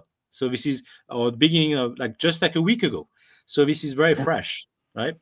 Yeah. So it is already happening. And all of this is from reverse engineering as well, by the way. So this is not, they've used different types of, advancements in military technologies that have never been seen before, even in America. So again, they're just exploring different avenues than countries like America or even Europe have not done. So they're doing something completely different. And that's exciting as well. Very exciting. Not just on the aspects of technology advancements, but also the their contributions towards what's going to happen in space. I think that's going to be quite interesting. Yeah, and that's going to help everyone all the way around, not just for travel, but for medical, for health, for all sorts of things. This is going to funnel down throughout the world, and every time they release something, it gets out. One of my first inventions was a stem cell concentrator. You guys can look up the patent. And I said one day, well, all I have to do is fly over China and drop my technology, and it will be out everywhere very quickly. And that's what happened. I didn't fly over, of course. We had sent some of our technology over there, and they immediately duplicated it and saved a lot of people from peripheral artery disease, diabetic wound ulcers, and then later on it just exploded with these treatments. So I think they're ahead of the game, and they see the value of helping people with utilizing technology that they know, but they are very careful, Sébastien, of how they release it, wouldn't you say? Yeah, oh yeah, of course. It's all timely, but you have to realize that China is also, they want to extract themselves from the third world, country idea that many people have. In many ways and in many aspects, China is really behind, actually, with their people and the way how they operate within China.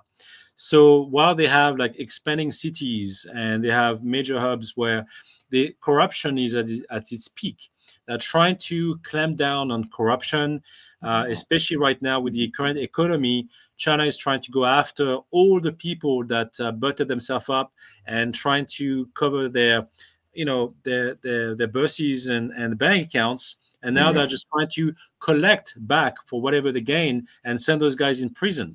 And we're looking at people who already been retired for 10, 15 years. So they're basically going back as to what they've done after they even retired, and they are still sending them off to prison as we speak. I know this firsthand. I know these people who, who've been telling me, I say, yeah, my friend or my supervisor or my boss who used to work there, I've been sent off to prison because this is what the government does. But what they do as well, which we don't see in Canada or the US, is that when they see a downfall in the economy, like a recession, which they are in as well, they would say, let's bring down all the prices down. Restaurants, food supplies, like taxi bills, everything goes down. So great for the travelers. Like I went to China this summer. I was able to, spend way less than I would have spent normally. But, this is what the government does, and they are implementing it and forcing all the businesses to do that so the people don't suffer as much. That's the communist mentality, right? That's why they try to help the people, because they want to make sure that they are well taken care of. Like you don't see a homeless person on the street. You don't see a drug addict on the street. They are all taken care of. And that's what those people do well compared to other nations. But the censorship and all the stuff that we've been seeing and we heard, while being there myself, I know that this is becoming more laxed as time goes by, because they're trying to become more modern, and they know that they're trying to go away from the Mao mentality from the 70s and after his predecessor, and all the attacks on the students back from Tiananmen Square in China, in Beijing, when they killed off public civilians and students. this was like a tour de force at the time, but they would never do that again. They would try to be more laxed, and their government now is becoming a bit more lenient on what shows up in social media. And so we had this discussion about censorship and repercussions from people using VPNs and all of that. Well, the government is fully aware that many students and young people are using VPNs because they want to catch up with the West. They embrace other types of, foods, technologies. You've got Tim Hortons, which is a Canadian staple in China.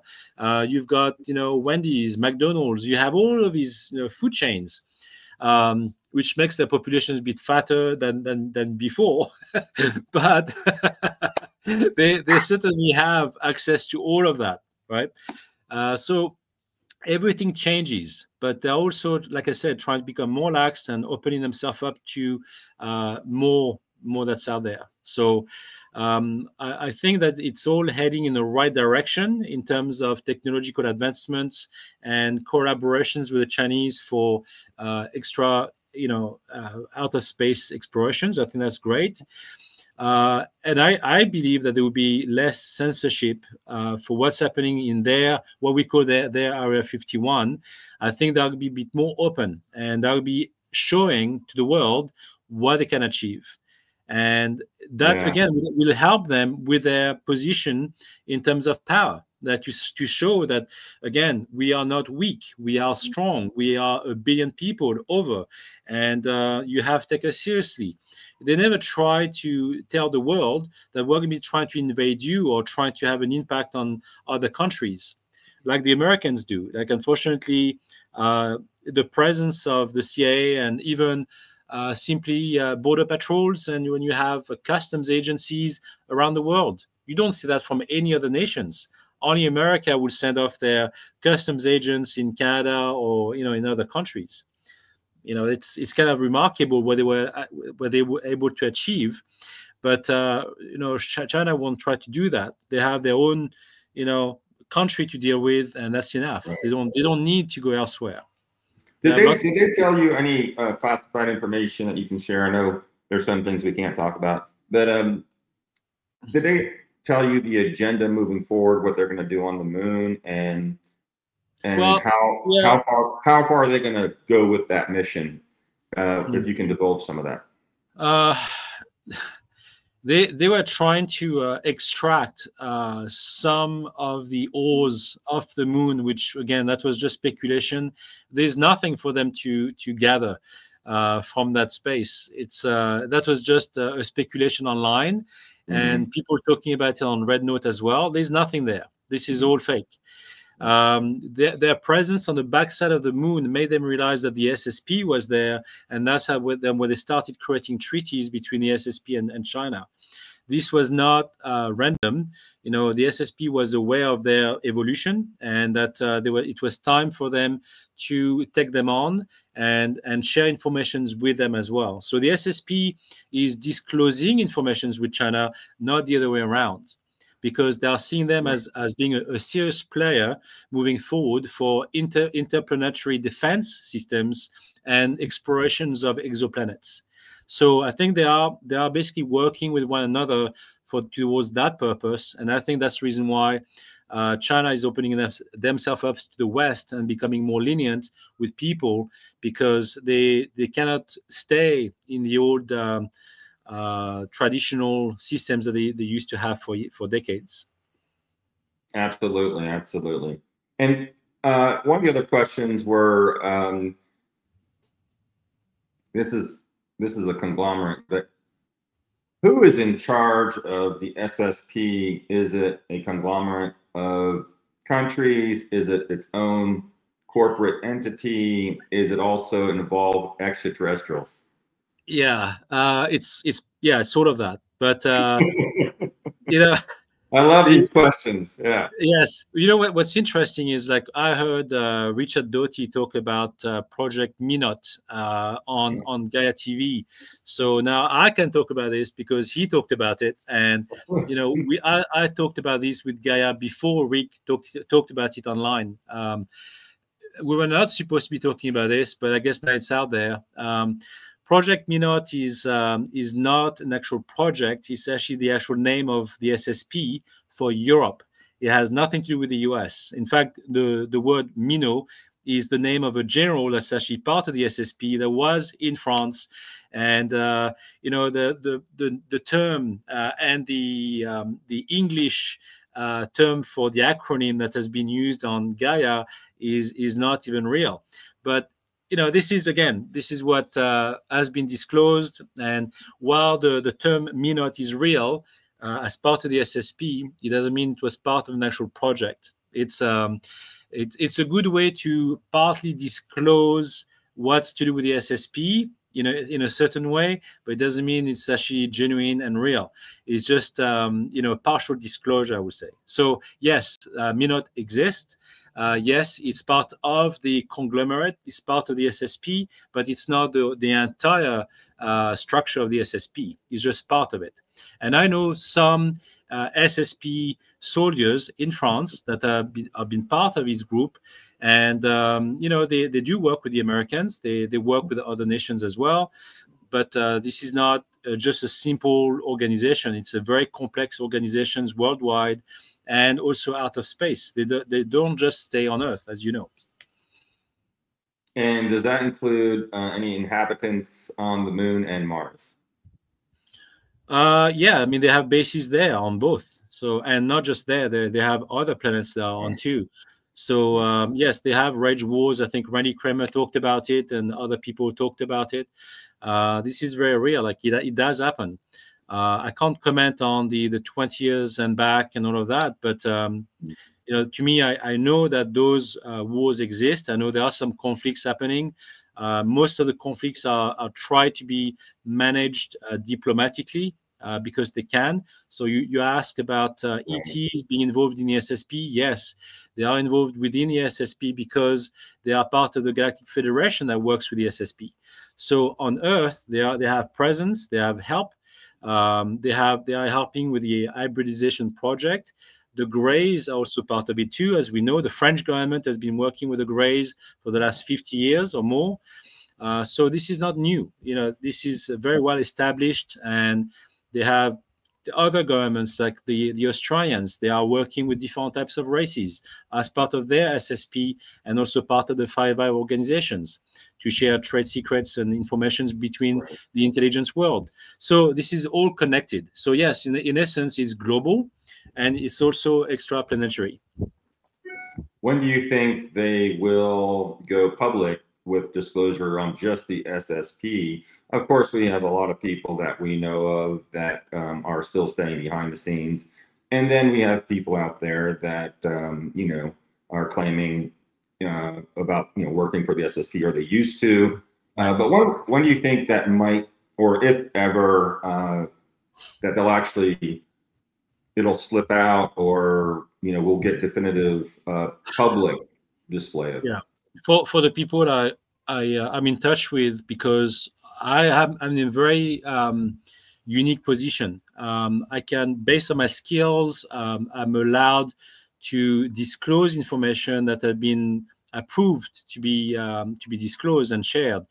But there's many things that are out there that are not being disclosed, that I've been told not to share because it's too sensitive, and I won't go there because I could be killed for it too. Like, you know how it's like. So I only share information that sometimes I'm on the edge. I'm kind of like gliding on the edge of a blade, but there are many things that are not being shared for a purpose. It's for the simple defense. They're trying to protect, you know, their programs. They don't want to share it with other nations that are not part of the SSP. They have to be very, very cautious.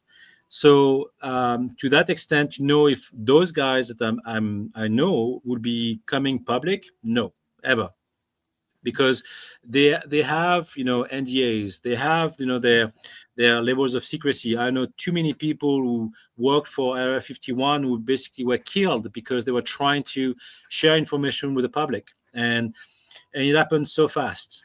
So no, I think the level of secrecy will remain. However, their presence will be known to the public based on interactions with the ETs that will be coming to Earth. And at some point in time, there will be no way to escape it. Let's put it that way. So while the name of the SSP or the real name of the SSP won't be disclosed per se, the actions to do with, you know, helping humanity to evolve and trying to go off planets, and based on the actual presence of aliens on Earth, then automatically we're going to be seeing, you know, factions of the governments or the SSP interacting, going on Earth and showing their technology, because they will be there and their soldiers will be there. Thank you. Yeah, thanks for sharing that. That's a, you know, it's a sensitive subject for us, and you know, I admire you know, the risk you take just coming on here and all the stuff you're saying, and you know, we do not cross the line. We know what that line is, and you know, we'll tell you as much as we can. And that was a great explanation without going off the sword. And it's out there. It's a big, you know, it's a big subject, and there's a lot of questions that come in with that. And you know, with the new Air Force that's out there, the new Space Force, I'm sorry, Semper Supra, right, Michelle? And these things always above, you know, that's already been there. You know, we've already had this, you know, for 30 years, and I think it's interesting that they're just coming out with it. But it's a slow disclosure on that. And yeah, I mean, they have to be very careful. They have to be very, very careful in how they disclose it, when they disclose it. That's the most important factor as to when they are doing it, because everything is timely. You have to realize that the SSP, as much as the CIA and other you know, groups out there, have access to different types of technologies to foresee the future using like the looking glass technology, and they are definitely paying attention to the changes in the timeline. So there are certain events that they know will happen, because regardless of the types of technologies they use, those timelines are set in stone. So they are not moving, they're not changing, they're not seeing a change in a timeline. They can see it from different angles, they can use different technologies, but those specific events will not change. The events that I've seen using remote viewing are different. Like, I know that those events could be from a different timeline, but at the same time, there are certain events that don't change. And so that's what they are paying more attention to. And there's 2027, as you know, there are lots of stuff that's going to happen in 2027. And that's what they are more afraid of, because they are aware of certain events that will occur then, that will occur, and then will have a much greater impact on humanity than I-3 Atlas, or 3I Atlas, or any other things that are happening right now. Absolutely. That's for a different topic. That's going to be another show in 2026. Exactly. Okay, let's answer some questions out here. You guys have been throwing out questions. I'll let Cameron, you know, look at some there. Oh yeah, the books. I'm glad you put the books up. We had to put the books up. Any books you have, Sébastien, I would love to read, and when they get some in-person training from Rachel Mayfield. The books we posted on his Amazon, you know, you can get on Amazon. Definitely go to his website there too. Yeah, I think, Inner Journey in Outer Space is the book I wrote. This is really more about my own journey. I talk about business in there, because obviously I had my own business. I had a multinational business that I sold since, but it's all in the book. It doesn't really mention much about remote viewing. I did say that I was going to be writing another book, which again is way overdue, but at the same time, this is more to do with my own experiences, what I went through with my star family, you know, since my childhood, basically what I went through. And the only portions of remote viewing there is actually the forward from Alia Casey, which you know, she's in the book. There are a few pages to do with whatever experiences I went through working for CIA, that kind of thing. So that's in there, but it's again very limited to the extent of what I've been doing and what I've been discovered or released since. Again, that's part of a whole new series of books I will have to write at some point, but I have no time for it right now. So that's why I am offering the workshops. I will be providing some online courses at some point. But at this stage, I haven't really planned anything, just focusing on the workshops and my interviews on Gaia, and then I will be focusing on doing online courses as well for those who can't afford the week workshops, for sure. Well, that's fantastic. Mm-hmm. I'm glad you're doing that. A lot of the stuff, you know, I'm starting development of the Cosmic Academy, which you're definitely going to be part of, which is going to be a type of, you know, online and in-person type academy that we're working on with our Spaceship Healing Experience Center. Darla and I have been really adamant working nonstop for that and the curriculum. And there's going to be many different types of curriculum, just to throw that out there for future, which you guys can sign up on emerysmith.co and subscribe. Also to Cosmic Disclosure Alliance on our Facebook page. Cameron heads that up. Thank you, Cameron, for doing all that. We appreciate it. One of the questions was, you know, people always want dates and exact times, which we don't believe in that, you and I. They're saying, well, 2027, you're mentioning, Sébastien. Is there a month or day or solar eclipse we need to pay attention to? Right. So far, what I heard is more towards the end of 2027, not at the beginning of 2027. So it's actually closer to events that will be occurring in 2029, which is with the actual operations of the asteroid Apophis that will be grazing the Earth at that point. So everything that we're going through right now is actually leading towards that event. That's what I can say at this stage. Fantastic. I'm just scrolling down through here.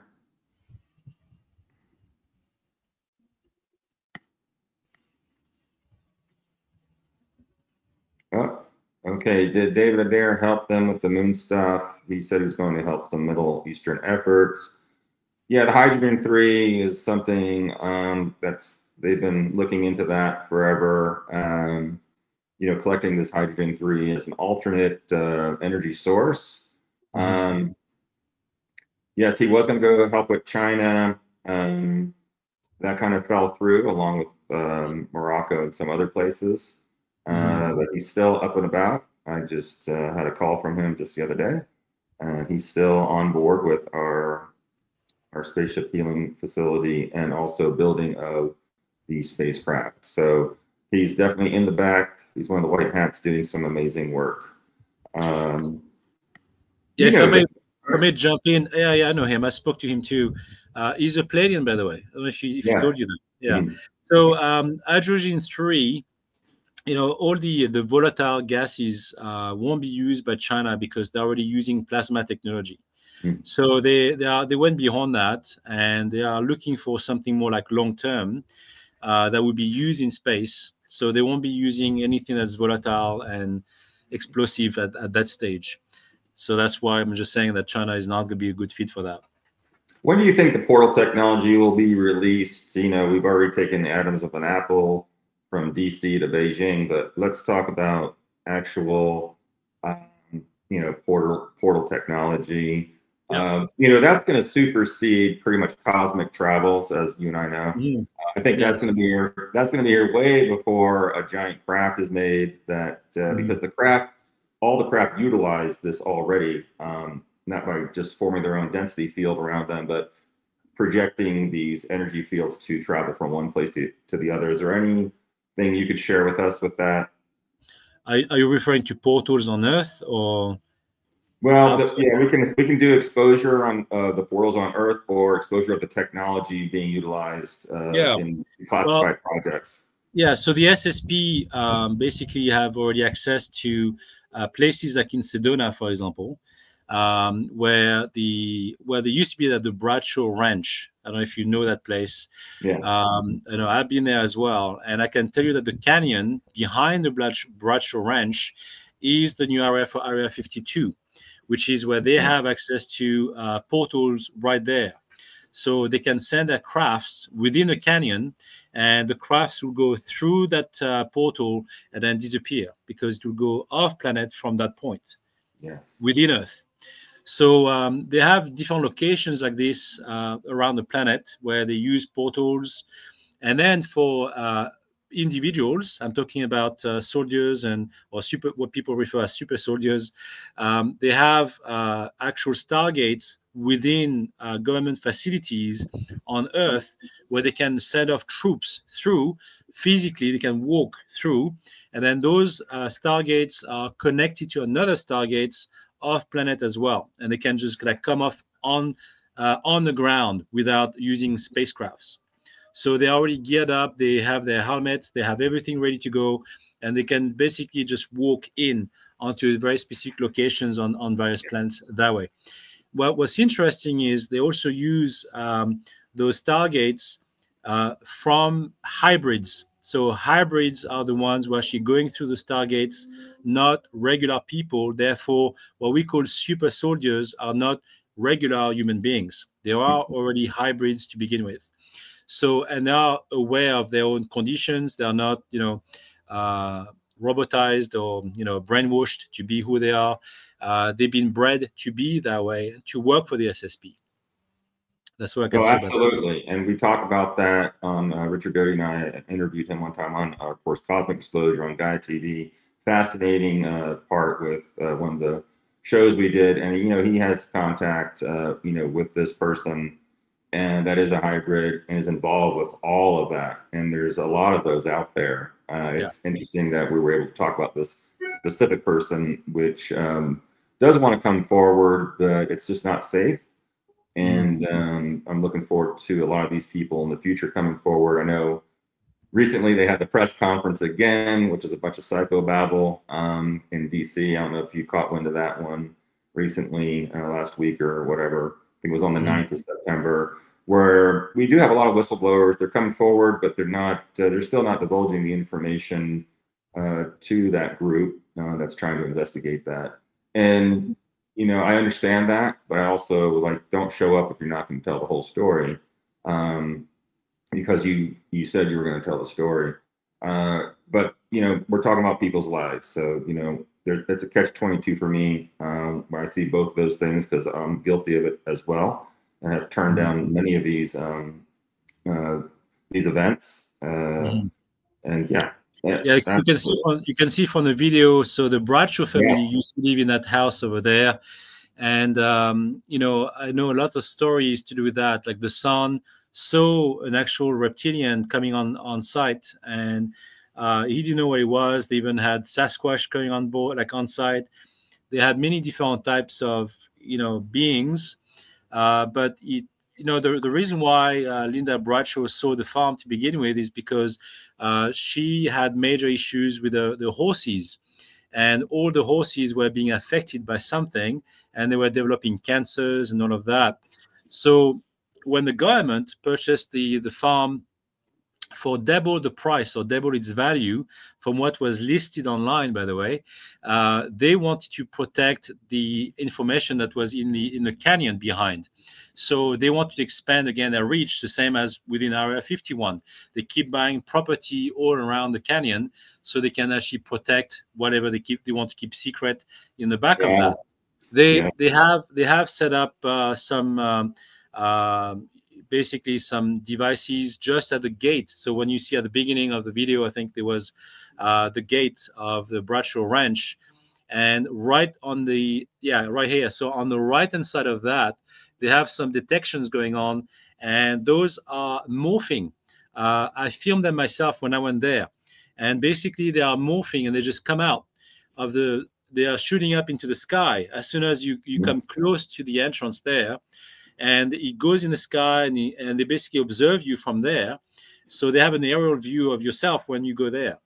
And but those things are morphing, and I filmed it. I've lost the video since for some reason, but you could see it from the bush, and it comes out, and it's morphing into something physical, like a small, tiny ball of sphere that goes up into the sky and then films you from there. But I didn't notice it with my naked eye when I was there. I only saw it on the shoot when I was actually doing it frame by frame, and I was seeing that sphere morphing and changing from being completely transparent into something physical. That was quite amazing. Wow, beautiful. Yeah, it's so much action out there. Sedona is definitely a hot spot.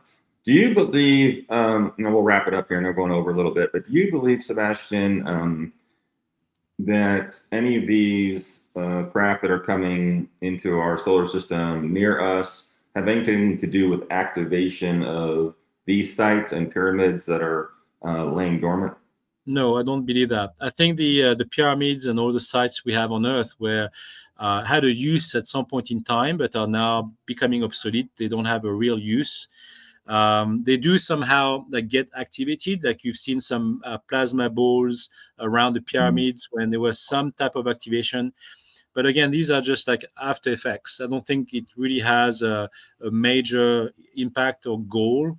It's just a reaction from those pyramids because there's still some activity, but not as strong as it used to be, simply because the pyramids, like as you know, had some metal or even gold receptors on the top of the pyramids. So the way they are today has been completely deactivated and are no use to the crafts that are now coming in, which are way more advanced than what they used in the past. And is there any, a little bit off topic, off subject, is there any relation to all the solar flares and the Schumann resonance in the last week due to any type of experimental energy beam weapons, scalar, HARP, etc., and also the Earth, protecting itself, sending out other frequencies, which create a lot of extra volcanic activity, and earthquakes have quadrupled in the last week. Yes. Well, as you know, obviously using anything to do with magnetism or lightnings, for example, lightning, while we have, thousands of lightnings per day around the planet happening at all times, those lightnings are basically keeping the Schumann resonance in check. And so if you have more activity, and especially triggered by HARP, when you have that going on, then obviously it will definitely increase the Schumann resonance automatically for a short period of time, but it doesn't mean it's going to be permanent. In order for the Schumann resonance to stay, up, you need to have a much stronger, drastic change on the way the planet is currently rotating, which would generate more lightning and storms. And that would definitely have a major impact on our geography. We don't want that. Yeah. This is not something that we want. But yes, the current experiments through HARP are definitely causing those spikes in the Schumann resonance for sure. Does CERN have anything to do with that? CERN, of course, yes. Right. Yeah, I mean, they are doing something that has an impact within the universe, creating like major black holes within Earth. That's something that could have a huge impact on, our whole planet. However, no, it doesn't have an impact, or the same impact that HARP has on the Schumann resonance. What you have to realize is while CERN has all of their experiments controlled within their tunnels, it's all managed within it. So it does not. They are trying to contain the electromagnetism that happens within it, but at some point in time, and in some occasions, CERN has some blips, and it does escape their control, and that's when it goes beyond their walls. Same as the spheres that came out of CERN, those spheres dematerialized and went through the building. So same thing happens with electromagnetism. They try to contain it, but at some point there are certain things that they cannot control fully. And so when it escapes, that also has an impact on the Schumann resonance too. Absolutely. Thanks for sharing that. Well, we're definitely going over, and of course, it's been a wonderful, wonderful interview. We love having you on. Of course, we're going to have you on in the future, and be sure to check out his website as well. I have to do my own plug, of course, emerysmith.co. We are doing scans again. We're open back up. We have new upgraded systems that Darla's running as the pilot.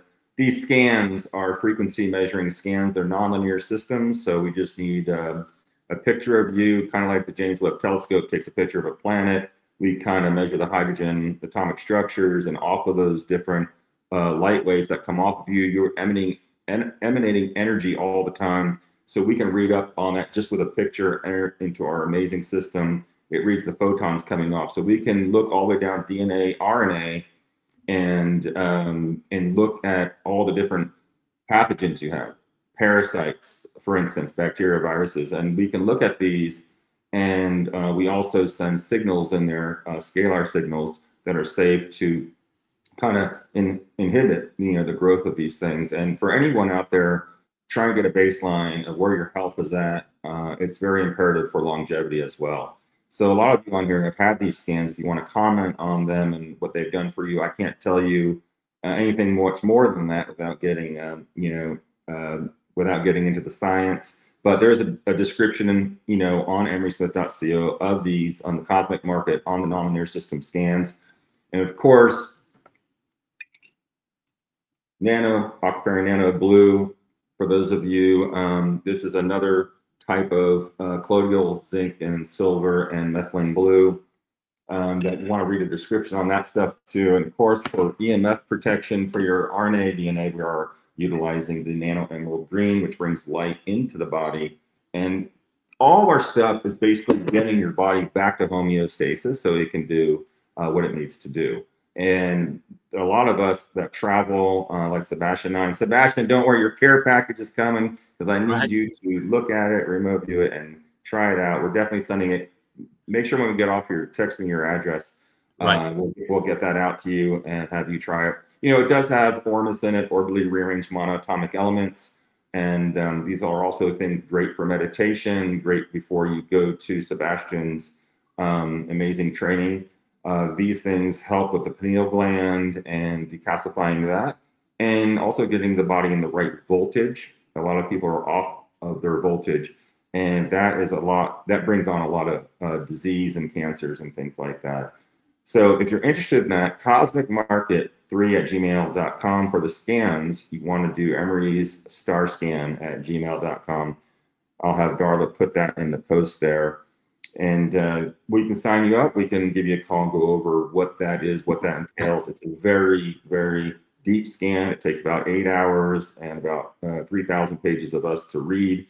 It takes about a week for us to read it. And then we kind of look at that and give you our opinion and advice of what you should do next to keep your body healthy.